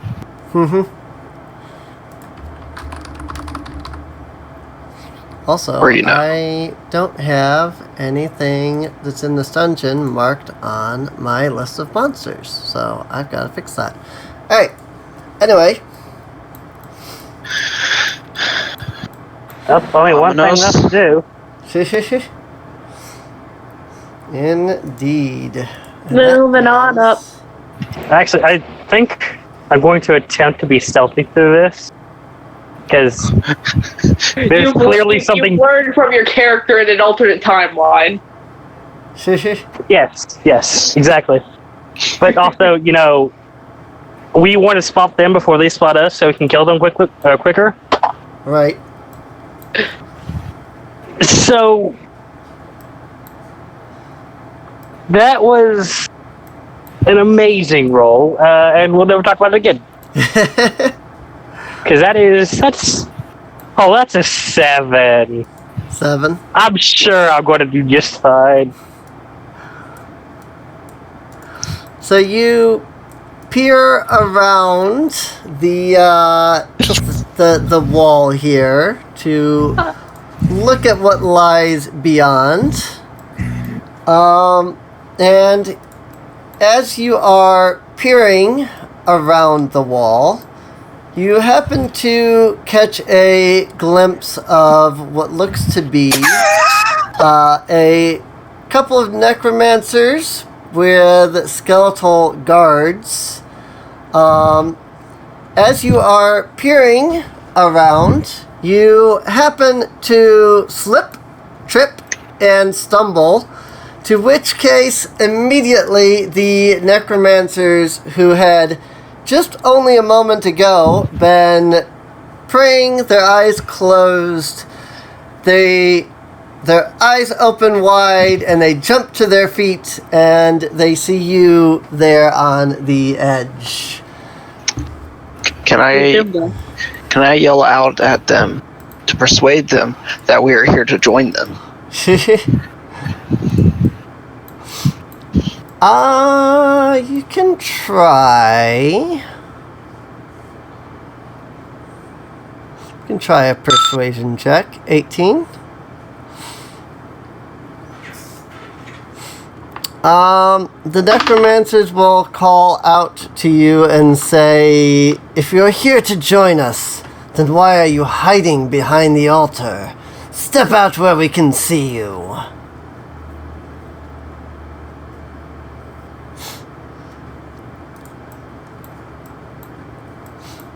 Also, I must be guessing. Very well. Yep, yes, I was. I mean, it's not as it's basically it's not like the door was over this way. Yeah, but you were, peeking around. You weren't just walking out, So that's why they're. I mean, we.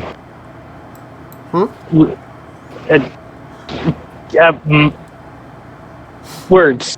Words. I can't think of anything smart to reply. So to reply. I mean, I can think of something that's kind of quick thinking and on point. Oh. You'll have to excuse my associates here. Some of them are a tad flighty.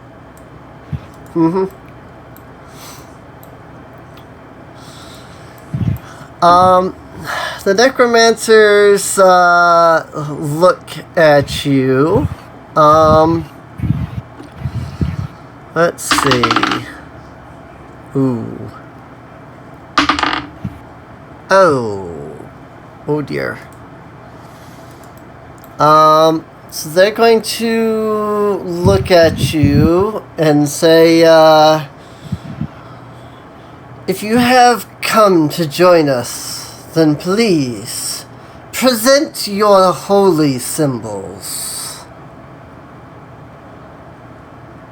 I mean, I don't know if you want me to. Might be a little dirty.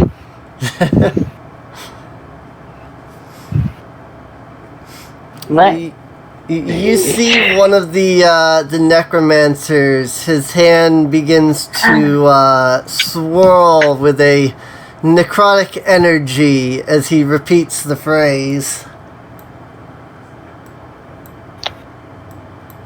Well. Unfortunately, I don't think Druidcraft can create things that are physical, sadly.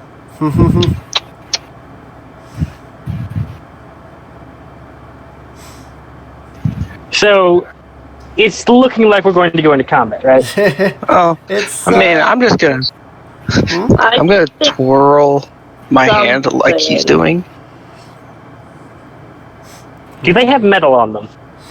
Nope. I mean, damn it! They're necromancers. They're wizards. They're clothies.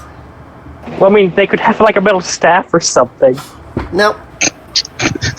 I mean, that's so eventually, okay? I mean, I can think of something, and it's going to require, and it's probably not going to be well constructed. Well, I can think of something. It's not going to be quite well thought out, at least on the complying end. But I mean, it kind of makes sense if you think about it. Okay.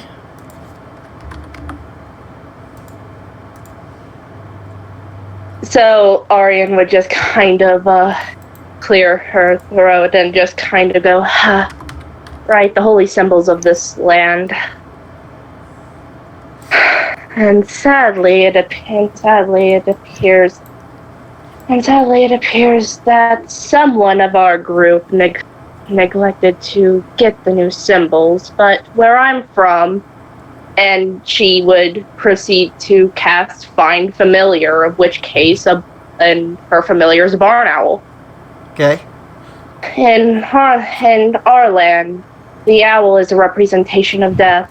It is, by all means, a holy symbol, even if it is perhaps not the one you seek. I'm new to this whole necromancy thing.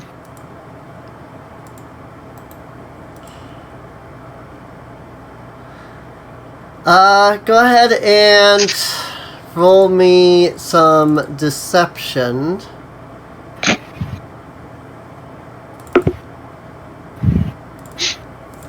That is a 22. 22? We talk our way out of this. No, get it right. Arian's talking our way out of this. He's talking your way out of this. To be fair, the way Anna speaks, she could be an undead. She has no emotion. Let's see.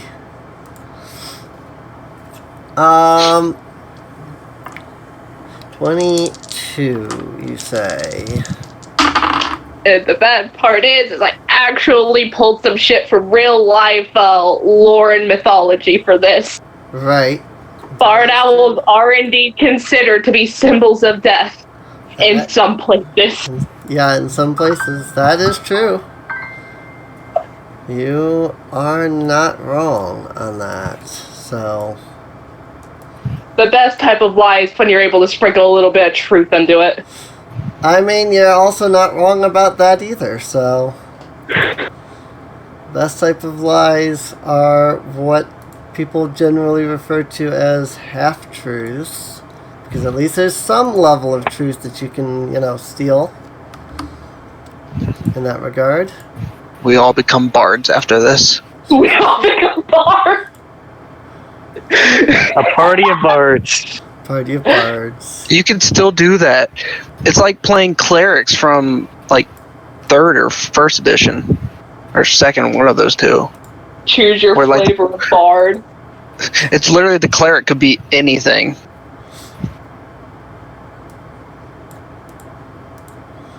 I imagine that these things are probably tiny in size. And Arya just kind of has Oidhe, her owl, just kind of perched on, just like she's holding her arm out and it's perched on her arm. Right. Let's see.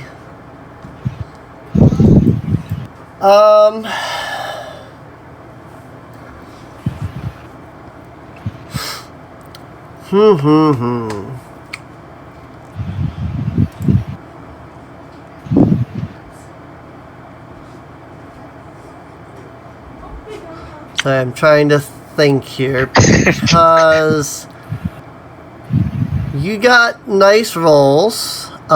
They do have insight, and they got nice rolls. So I'm trying to think of how the two rolls should play into each other. Let's see. Can we convince one of the necromancers that the other necromancer is wrong and that he should kill him? So we have a necromancer battle? Okay, do I need to finally get involved here?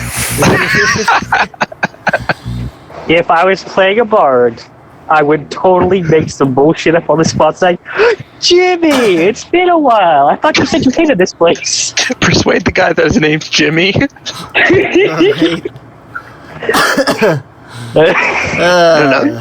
In another campaign, and I'm playing a skeleton bard. That has, it's like a plus 13 to persuasion. Wait, so you're playing Brooke? Yeah.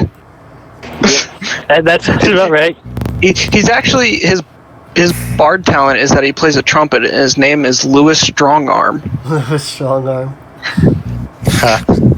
I get the reference. So, the necromancers, they are looking long and hard at you. They look as though they are debating what to do, say, how to react. When suddenly there is a voice that seems to echo through the temple area that you are in. It is it is a soft, almost feminine sounding voice. The woman's voice speaks up and says,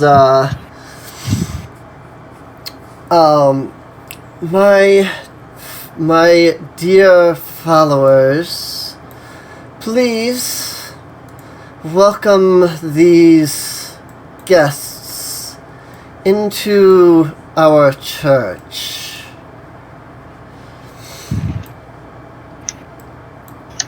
One of the, you see both of the necromancers immediately kneel and say, as you wish.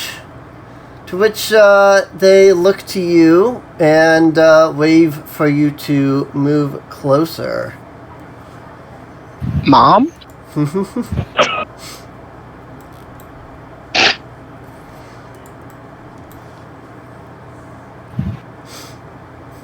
just gonna whisper over to Arnold. So we get close and stab them, right?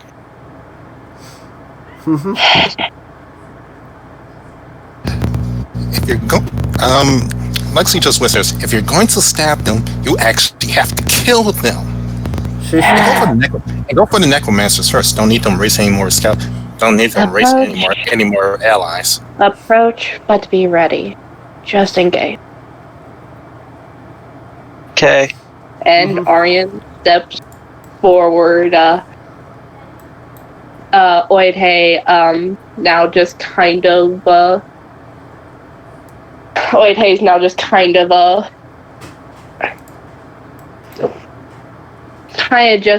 flying ahead of her a little bit.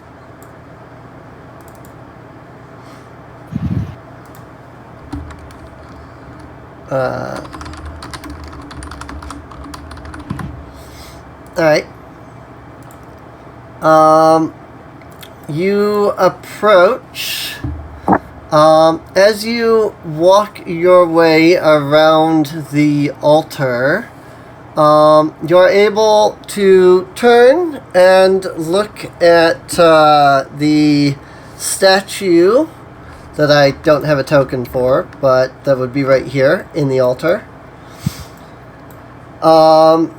As you turn and look, you see a statue that might confuse you a tad. It's a statue of Morgan. It is a statue of what appears to be some sort of lich, as it is a statue of kind of a skeletal figure. You do notice that it is wearing, seems to be wearing some kind of, big, heavy robe.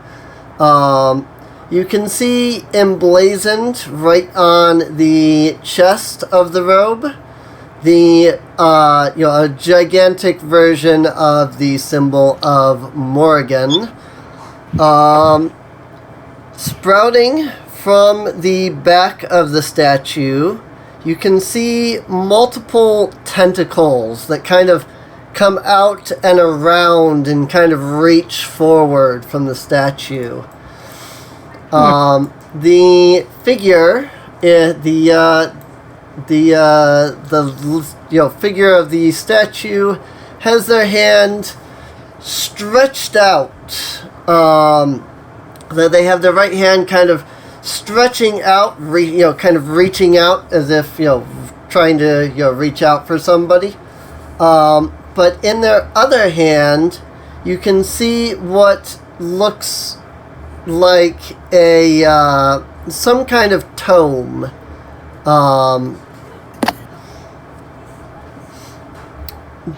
Looking at the statue further, despite the whole thing being very clearly made out of stone, it almost feels like the tentacles are moving.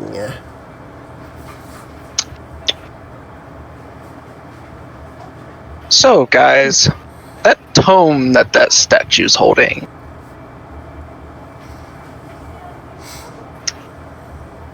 It important?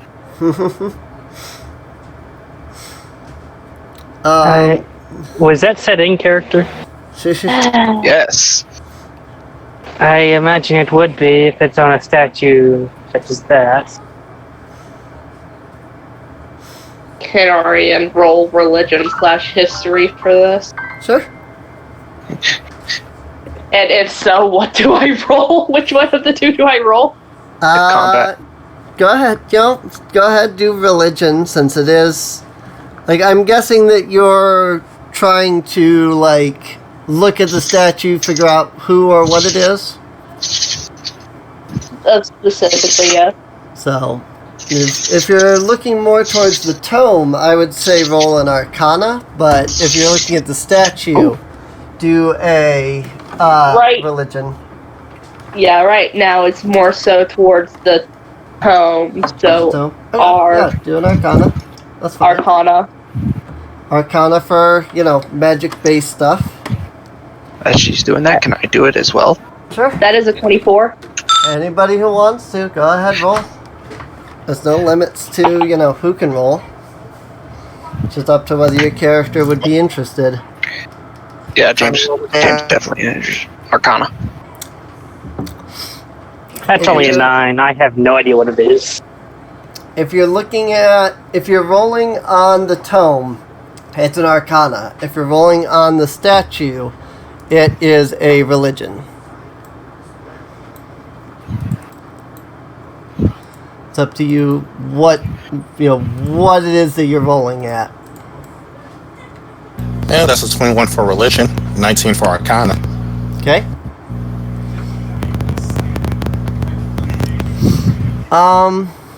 So the statue confuses you even more.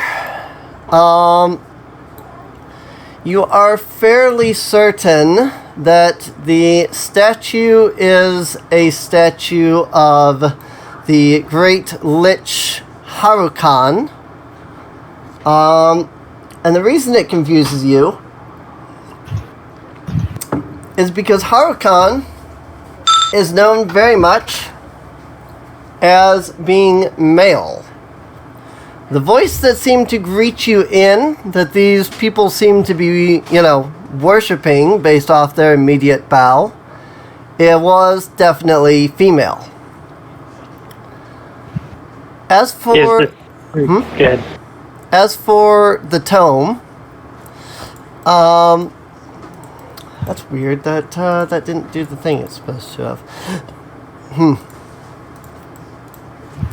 As for the tome, a closer look at the tome. Kendrick, are you out there? No, nobody's out here. What? Yeah, go ahead. And go in there. Okay. Alexa, hang. Sorry. So the tome, let's see. A quick look at the tome tells you that it is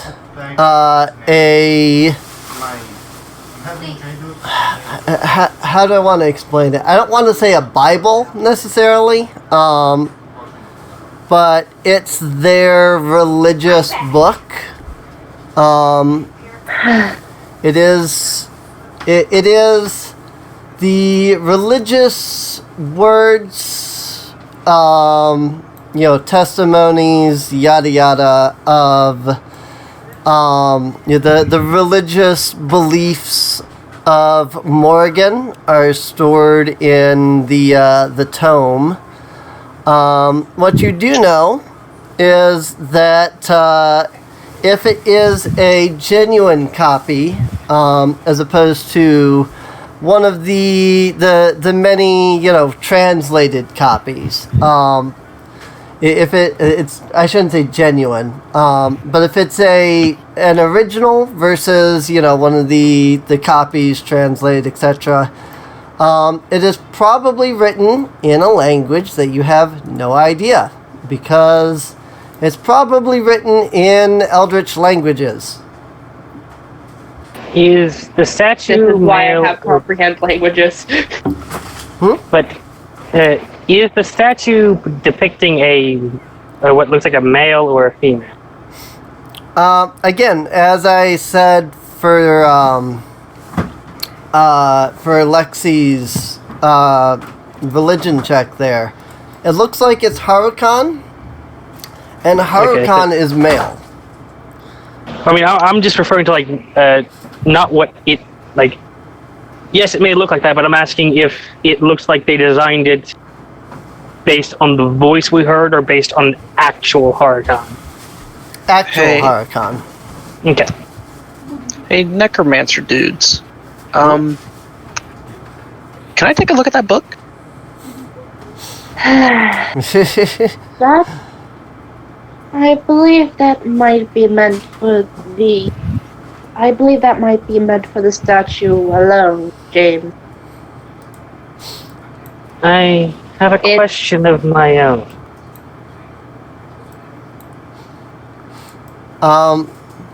So in response to James, the necromancers are going to get very defensive at the very prospect of somebody attempting to remove the tome from the statue.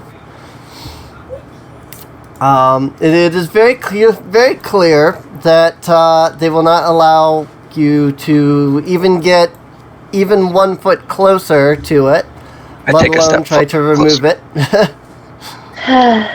I reach out my finger as if I'm gonna touch it. Will you please just... Arya just kind of walks over and just slaps James's hand. Hey. And this is probably when Anna says, "I have a question myself." Okay. Well, one of the necromancers will look at Anna while the other one is very, very closely eyeing James, to the point where the skeletons have begun moving closer to him. Last I was alive, the person, Harukan, was depicted as male. If you're worshipping that voice, did something change? I'm curious if they'll pick up on last I was alive. Right. Because, not wrong. Not wrong. Let's see. So the necromancer will speak up and say, "The voice you have heard was of our master Harukan. We are not certain as to why Harukan seems to have such a soft voice now. However, it has proven that it is our master, and therefore we continue to worship it. You will come to learn all of these things in time, of course, when you join us." Ah, right, yes. Of course. You'll have Still to doing that. You'll have to excuse our current ignorance. Again, we aren't exactly from around here. We don't know the particular rights that this land... That this land's... At least... I'm trying to think of words because my mind is losing it. Yeah. Ugh. I mean, it is 9:30 at this point. Right. So I guess to kind of, not to say aid that, but kind of to sanction a little bit to, it's not just all of us, Anna would state, and I have been, well, I only came back to life about 3 days ago at this point, I believe.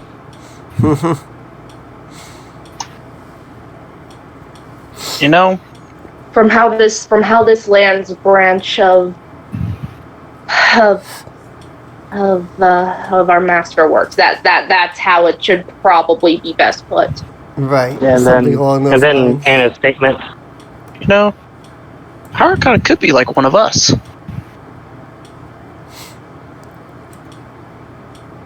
As he just says to the group. I would like to believe otherwise. It's foolish to compare Haruken to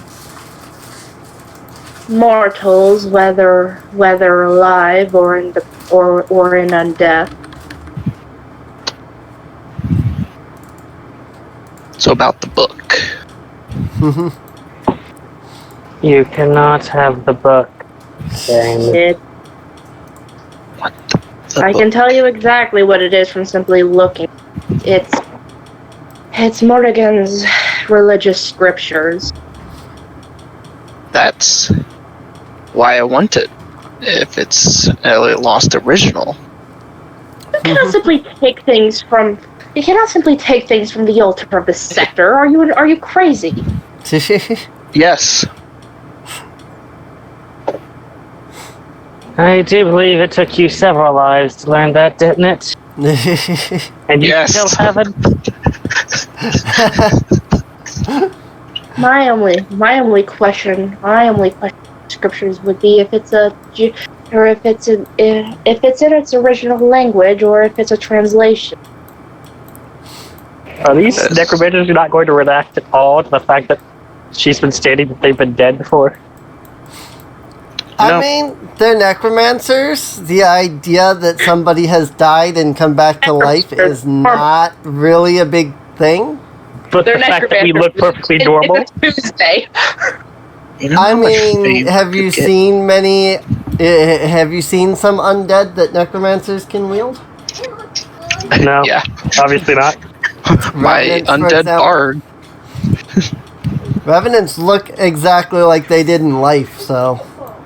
Fair enough. They might have a little bit of decay, but a lot of revenants tend to.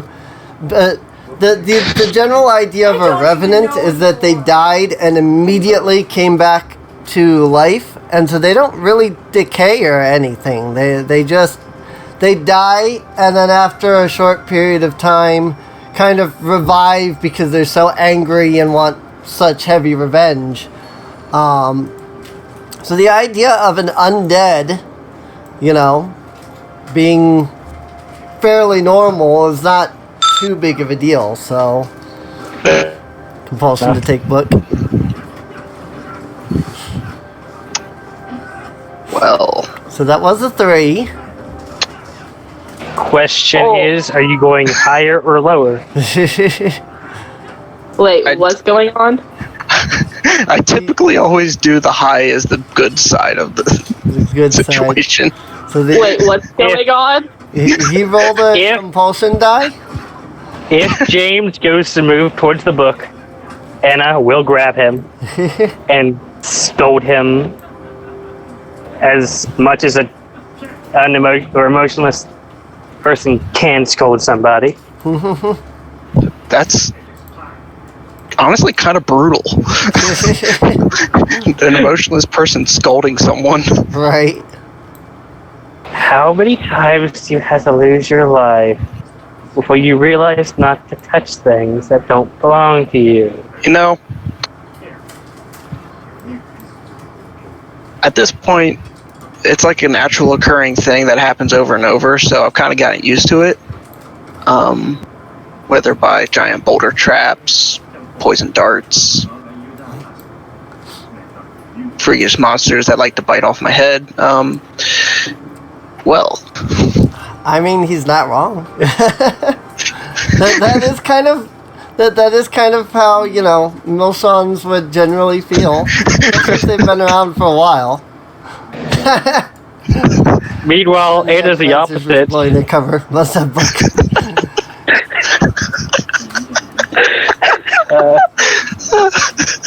But Anna's the exact opposite. She's been around for a pretty long time, but she just lost most care. Right. At this point, Lexi just takes out one of her daggers. Do you want to lose a finger? Can I have the book if I do? No. No. No. Also, can you get you? He yells at. I feel like at this point the necromancers are getting the idea that if this group has been together for a while, that the others are just done with James's shit. This will not be the first time. This will not be the first time I've done a full. I've dissected a human body. I'll just come back to life. Like, exactly. That's what makes it fun. At this point, you might as well just stab me. Okay, composure roll. Anna does not immediately grab her centaur and stab you, but she is very tempted to do so because of that. No, Lexi just stabs him in the hand.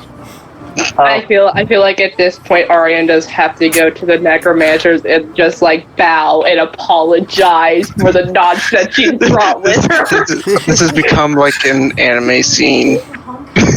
We're in the background messing around, getting stabbed. And Ariane is over there just bending over bowing the entire time, constantly. Right. So the necromancers are looking pretty heavily at each other. They're very confused as to what's going on. Can you get your bony friends away from me, please? They're kind of disturbing.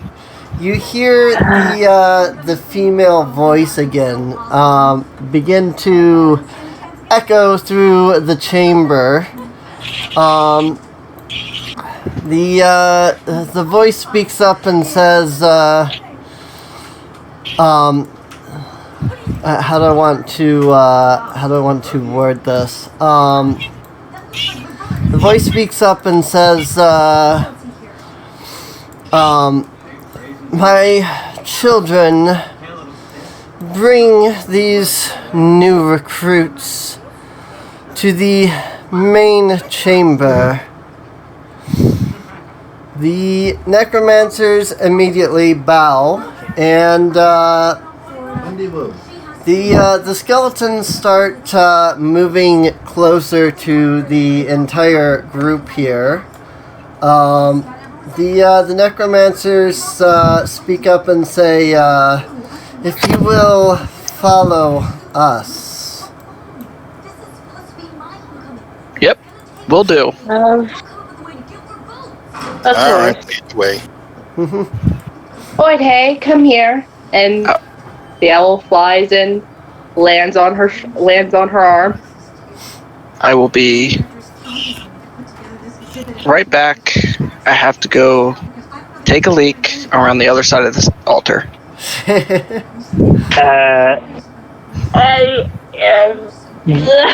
Anna's going to make sure you move before she, and then she's going to follow behind you.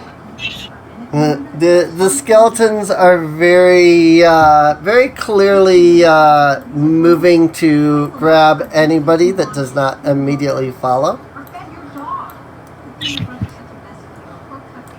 Go, Jane. Whispers to Lexi. Lexi, grab the book and swallow something. I'll pay you 25 gold. James. What? The other language I speak. Slide a hand check.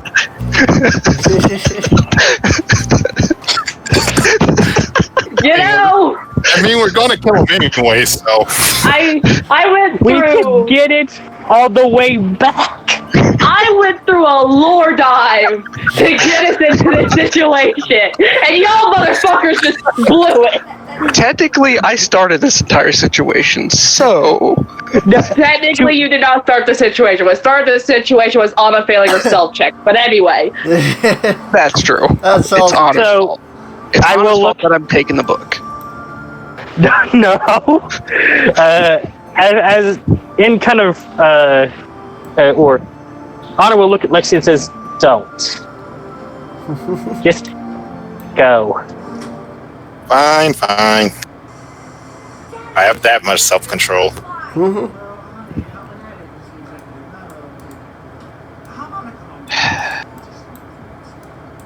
Fine. Yeah. As soon as James starts following the okay.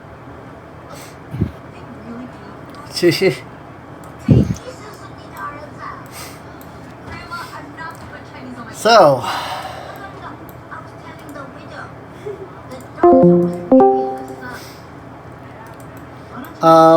so you are following the necromancers then. Shame it's not a necrodancer. Arya's trying to keep an observable eye on as much as she can. Right. All right. I wonder if I can secretly switch one of the skeleton's bones with the Nogi leg. Yes, the Nyogi. That would be interesting. I don't know if necromancy works that way. So I don't like that. It'd be interesting, regardless. The necromancers lead you down to the end of the room. They open the door and then lead you around this sort of windy sort of intersection area, which I need to scroll map tools on the server or on the stream. Go around that way, go around that way. Ironrod, go around this way. Lexi, go around this way. James, this way. Anna, this way. I mean, James or Anna is making sure James and them follow. So True. She'd be over there. You'd be over there. That's fine. However you want to move you guys, you know. These skeletons are close behind. So they lead you to a door, and they open the door. Inside, you can see what appears to be some form of a study. There's a desk on one side. There are a couple of bookshelves, but there doesn't appear to be anyone in the room. The necromancers wave for you to enter.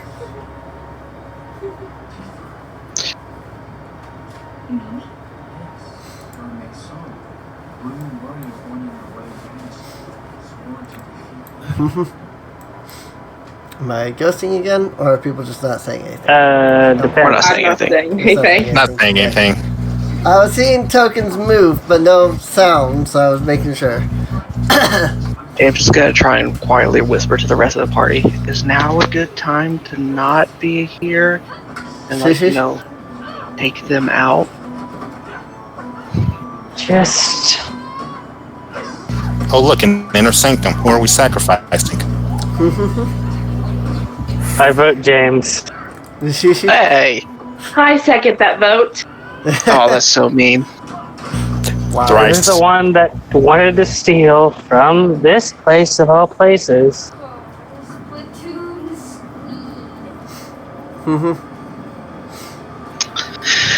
Oh, I mean, you know, the other option was just gonna happen anyways.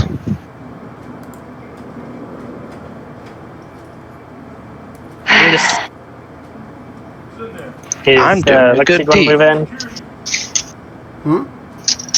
I'm just asking if Lexi's going to move in. Lexi flanks the necromancer, kills both of them in one shot, drops the skeletons, and we leave. Where did I put... Oh, it might be in here.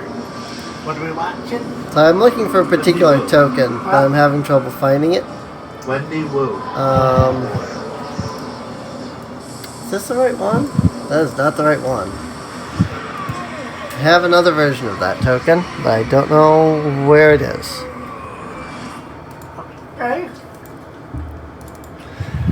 But anyway, I recognize her. yeah, I mean, the question is if you are going into the room or not, so. Better than standing here looking pretty. Yeah. She used to be on one of the Zack and Cody shows. Alrighty.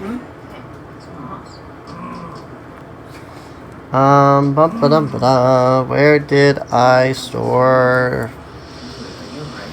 Sorry, I thought I had this token already made, but I am not finding it, so I'm having to sit here and like piece together a token that I should have had by now.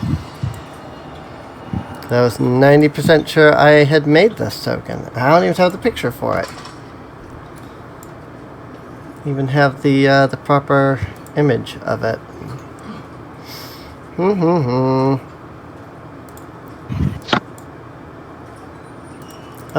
No. We'll do... That's fine. I know I made this token. I probably just can't seem to find it, so. But... all of that is not a big deal, because I have all the pieces to make it. So... alright. You step into the room here. And once you're inside, the door, the necromancers close the door behind you. Let me just kind of line that up to the VBL again. There you go. With the door closed, there is a heavy quiet through the room, as nothing seems to happen at first, but then suddenly you see the figure of what looks to be a small young girl. Can't possibly be much older than 11 or so. You notice she has bright pink hair, a pair of glasses, kind of this nice little pink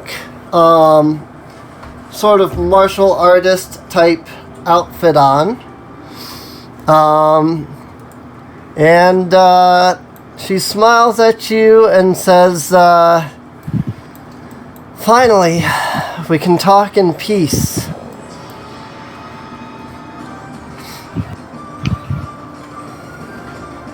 Hello? And aren't you cute? Just pat her on her head. You reach out to pat her on the head, and your hand passes right through her. I was getting ready to say, all of a sudden I'm getting some Wizard of Oz feel. Is this the same voice as we echoed? This is the voice that was echoing, yes. So you're the new form of them, then? That looks like the Splatoon twin. Yeah. The girl will say, I guess you could say something to that effect. Truth is I'm both the one leading this organization and the one working to bring about its downfall.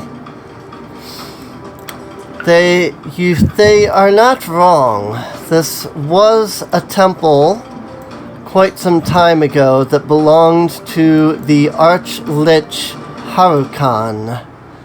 Unfortunately, or perhaps fortunately for the world, he failed at his final ritual, which was to attempt to create a Philosopher's Stone. That ritual was stopped by me, unfortunately. Well, Harukan is not dead. He is a lich after all.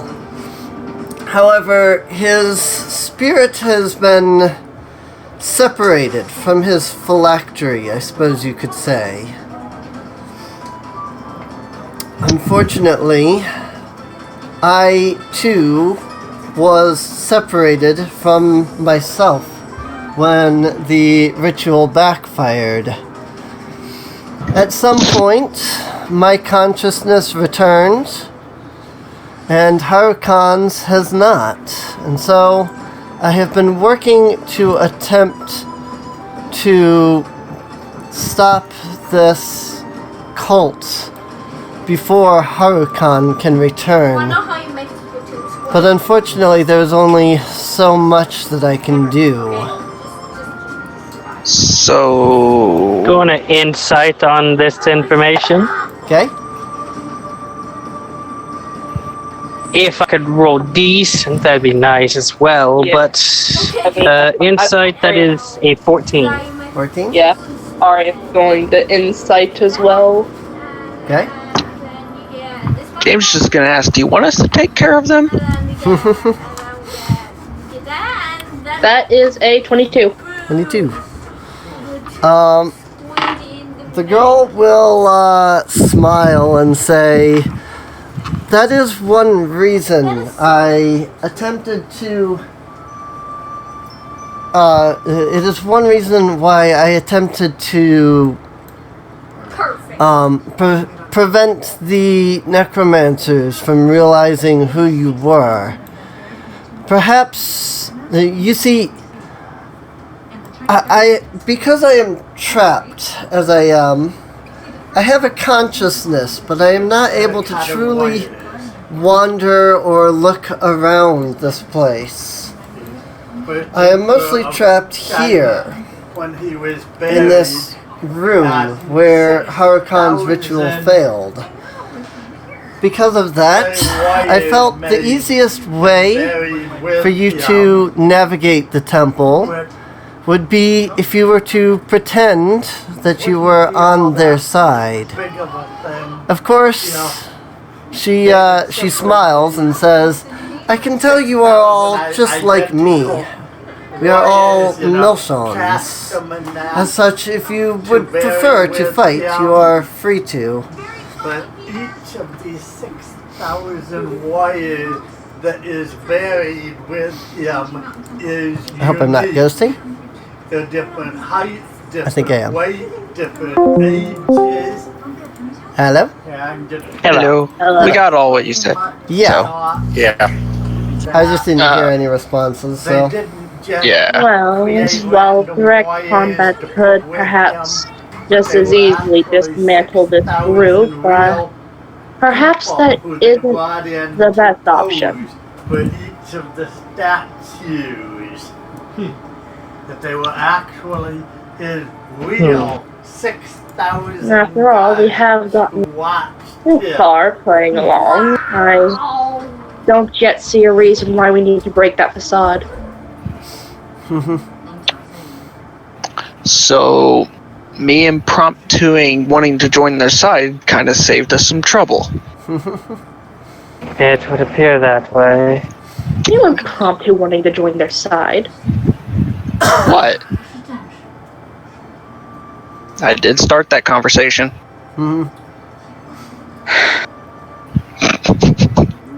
Yes, and sadly I had to pick up your slack, and all of a sudden you turn from wanting to join them to wanting to steal from their altar. Not steal. Historically preserve. There's a difference. You cannot historically preserve what is already being in use. They're not using it, it's just sitting on a statue of some dead lich. They're using it for religious purposes. I don't care.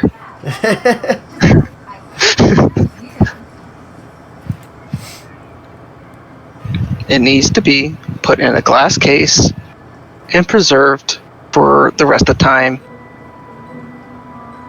And if it's not even an original? Just sell it in the market. Yeah.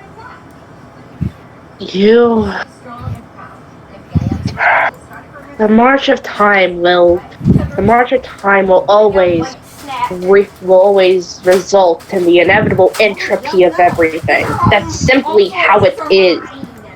Besides us. Well, besides us, but I suppose you could call us a unique case. True. True. So, about killing this cult. The girl sighs and kind of shakes her head and says, "It's up to you how you want to deal with it." If we could dismantle it peacefully without having to raise sword and shed blood, that would be at least my preferred option. I mean, I guess. We could offer this. If James here can successfully hold himself, when all this is done, he can keep the book. Otherwise, it goes to one of us. Alright, sounds good to me. That was surprisingly simple. I mean, I just want the book. I don't care how we get it.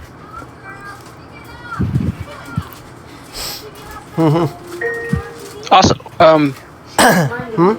what are we gonna do about the cultists when they disband? I mean, they are necromancers. They'll probably just go into another cult. I'm reminding you. Time to get ready for bed. I've never seen a wire-bound one You think we could have them join our side in our search for whatever we're searching for again? Junior Woodchuck Manual. Doubtful. Yes. Necromancy is an inherently negative magical aspect. It's quite selfish in nature. I worry about that. I won't disagree. How many bad things does it tell them how to do? So, little girl, how about would we go about dismantling this cult you have following you? Somewhere within this temple, there is the remains of Harukan's staff. I do not know where they have put the pieces, but when I shattered it into 4 pieces. So, you're suggesting we take those as well? I am suggesting that if you can find his staff and collect the pieces together, we can use it to free me from this eternal bond that I seem to have with Harukan, as well as put Harukan down for good. Is this staff his phylactery? It is part of it, I suppose you could say. The staff itself is not the phylactery, but together the 4 pieces of the staff, along with the part that actually holds his soul, will create the phylactery. So, you're saying create the phylactery, essentially, and then destroy it? Correct. Okay. He is trapped because his phylactery was not truly destroyed, just dismantled. He cannot revive, but neither can I. But, nor can he truly die. At some point, his consciousness will become full again, and when that happens, he will take control of the cult and get his staff back. And at that point, he will revive again. In other words, Good.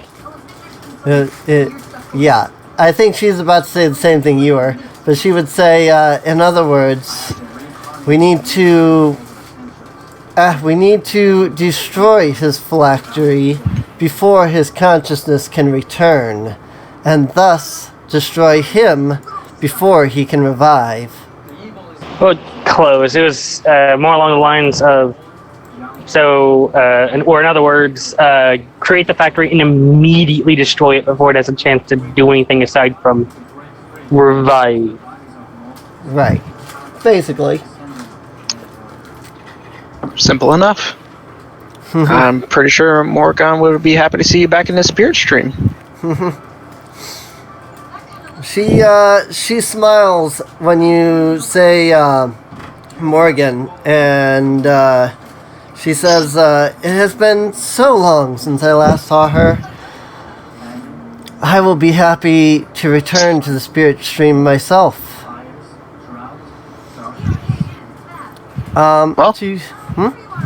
Alright, just ask the group, well, are we all in agreement to murder this lich by assembling his phylactery for him?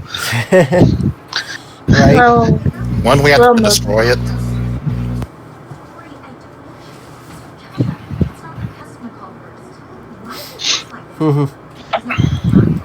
I believe Mist was about to say, or Mystic was about to say something. well, most certainly. Though the question then becomes, how do we go about searching for the piece of staff? We convince the cultist we know a way to revive Harukan, and they will get for us. But they think that she is Harukan. Bring back his true form. Bring the original all-powerful form. That could very well work. But what of after we destroy it? Certainly they would be, well, more than ready to attempt to add us to their right. I mean, our end goal is to kill Harukan. Whether they actually kill us or not, I don't think it matters because we'll just come back to life. It might be beneficial to say that once we acquire before we combine, it has to be done in this place where the ritual, or his last ritual, failed. Behind closed doors, and then we can just leave the spirit stream without worry, appearing back outside when we come back. But then how do I get the book? It's called We Send Her In to Steal It. As kind of just points to the person that probably has the best chance of stealing. Points to the rogue. Points to the rogue, yeah. I mean, okay. How many necromancers are in this place anyways? The girl will say, I am not exactly certain. I know there were a few. Some of them have come and gone. As my presence, as I cannot see more than just a fraction of this temple, and as the majority of my presence is bound here, I cannot tell you how many currently reside. What I can tell you, however, is not to enter the antechambers. I know that the staff is not in them. But what I do know, beyond that though, is that there are horrible monstrosities there that the cult has created in their time here. I fear that though we are the same, they may be strong enough to overpower you over and over. Do you happen to have a map of this place? In this room? She says, not of it at current, unfortunately. The cultists have done some renovations since last I was here, and so unfortunately the only portions that I know are this room, the few halls around, and the main temple and antechambers. That said, I have a way of exposing, I believe, exposing fog of war without you guys having to go around. So what I can do is expose fog of war enough to give you the essential map that she would be able to give you.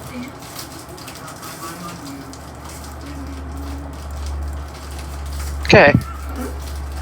So, find staff, kill lich, avoid bad juju, and anti-chamber things. So are those things back there the anti-chambers? The rooms back here by the temple are the antechambers, yes. Okay, so back the way we came is a bad place. Got it. Back the way you came is bad place, yes. That's what I am going to reveal. Beyond that, you have no idea. Cool. Hopefully they made a bowling alley. Hopefully there's an amusement park in here. Yeah. 100%. Definitely exposed a little too much on the bottom, but that's alright, whatever. But anyway. So, it is 10 o'clock as of right now, literally. Right. The girl here is going to tell you that you can, sit down, take a rest here. No one will bother you as long as you're here. Take a moment to rest, think things through, and should you have any questions, I will answer them for you. AKA RP. So. Right. Yep. And we'll go ahead and end this here. I do hope everybody that was watching enjoyed. Feel free to come by twitch.tv/Serene Inc., where these are streamed and recorded live. And you can come hang out with us, chat, see what's going on ahead of time, and have some fun. So... And with that,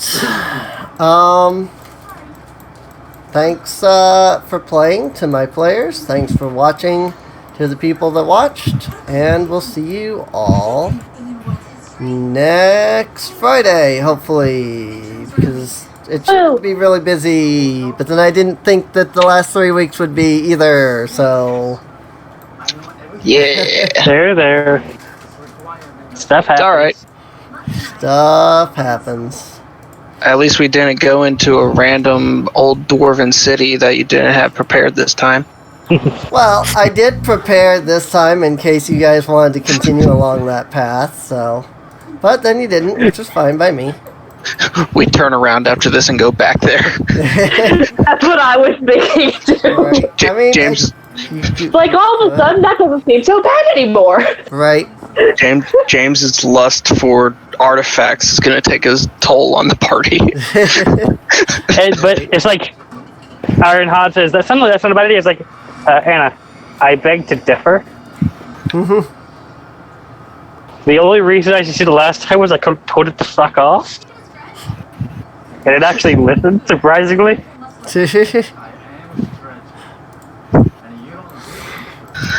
Oh, so he successfully joined a cult.